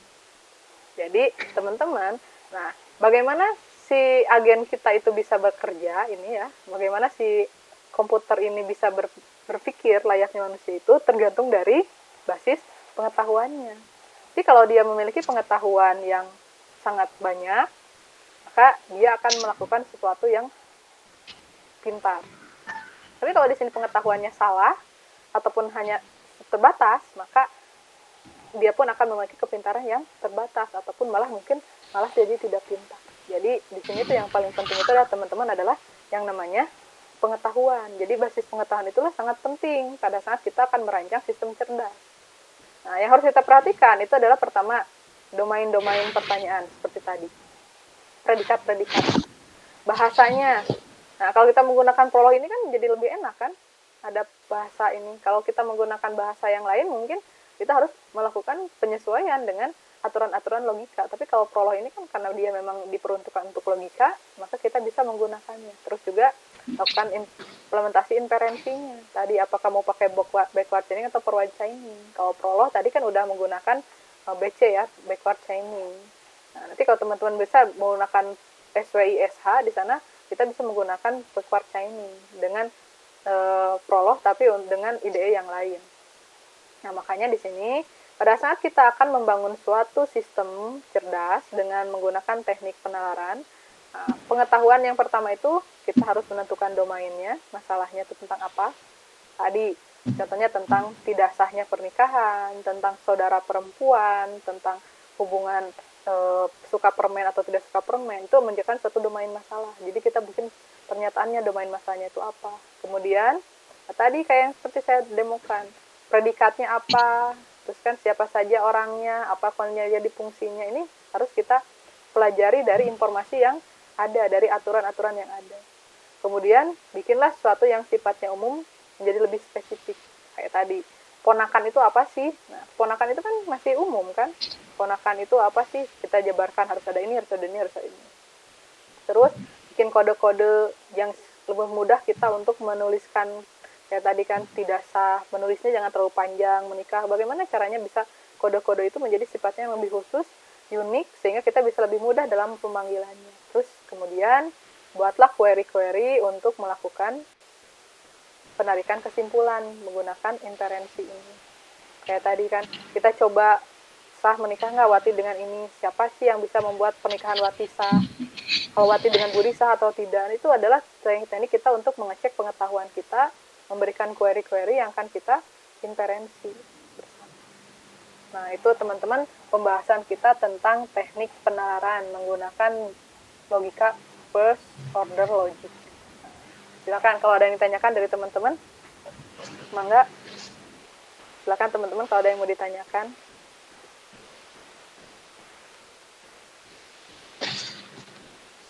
Atau sudah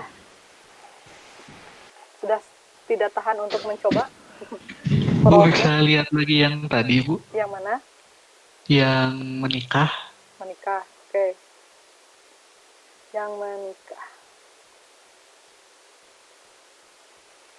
Yang menikah. Saya salah buka. Oke. Yang menikah, yang ini. Ya. Kenapa? Bagaimana? Apa yang ditanyakan? Enggak, tadi saya lagi nyobain, cuman dua-duanya false saya mah. Dua-duanya false. Coba. Iya, takut salah di kodenya barusan. Nah, ini kan udah direkayasa ya. Kalau sama saya ini udah diganti nih. Nah, tadi ini masih menggunakan yang tadi yang ponakan saja. Udah ngikutin yang ibu. Kalau tadi kan ini udah diganti nih dari Budi. Ini saya masukkan anak kandungnya. Bisa menggunakan yang ini, teman-teman bisa menggunakan yang ini. Coba yang mana yang bedanya? Bu, yang itu yang tidak sah menikah itu teh kurung kurawa atau kurung biasa, Bu? Ini kurung biasa, tidak sah menikah. Yang ini kan? Yang XY-nya, Bu? Ini kurung biasa, kurung buka, kurung tutup biasa.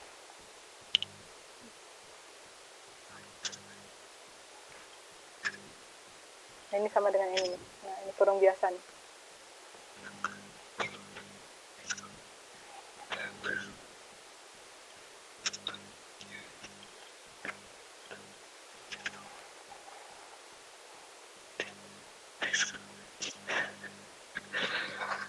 Sama, Bu, tapi apa bedanya? Yang bedanya yang sebelah mananya? Ada yang beda, Bu, cuman ini jawabannya yang tidak sah, dua-duanya false, Bu. Yang tidak sah, inferensinya sama seperti ini. Bentar.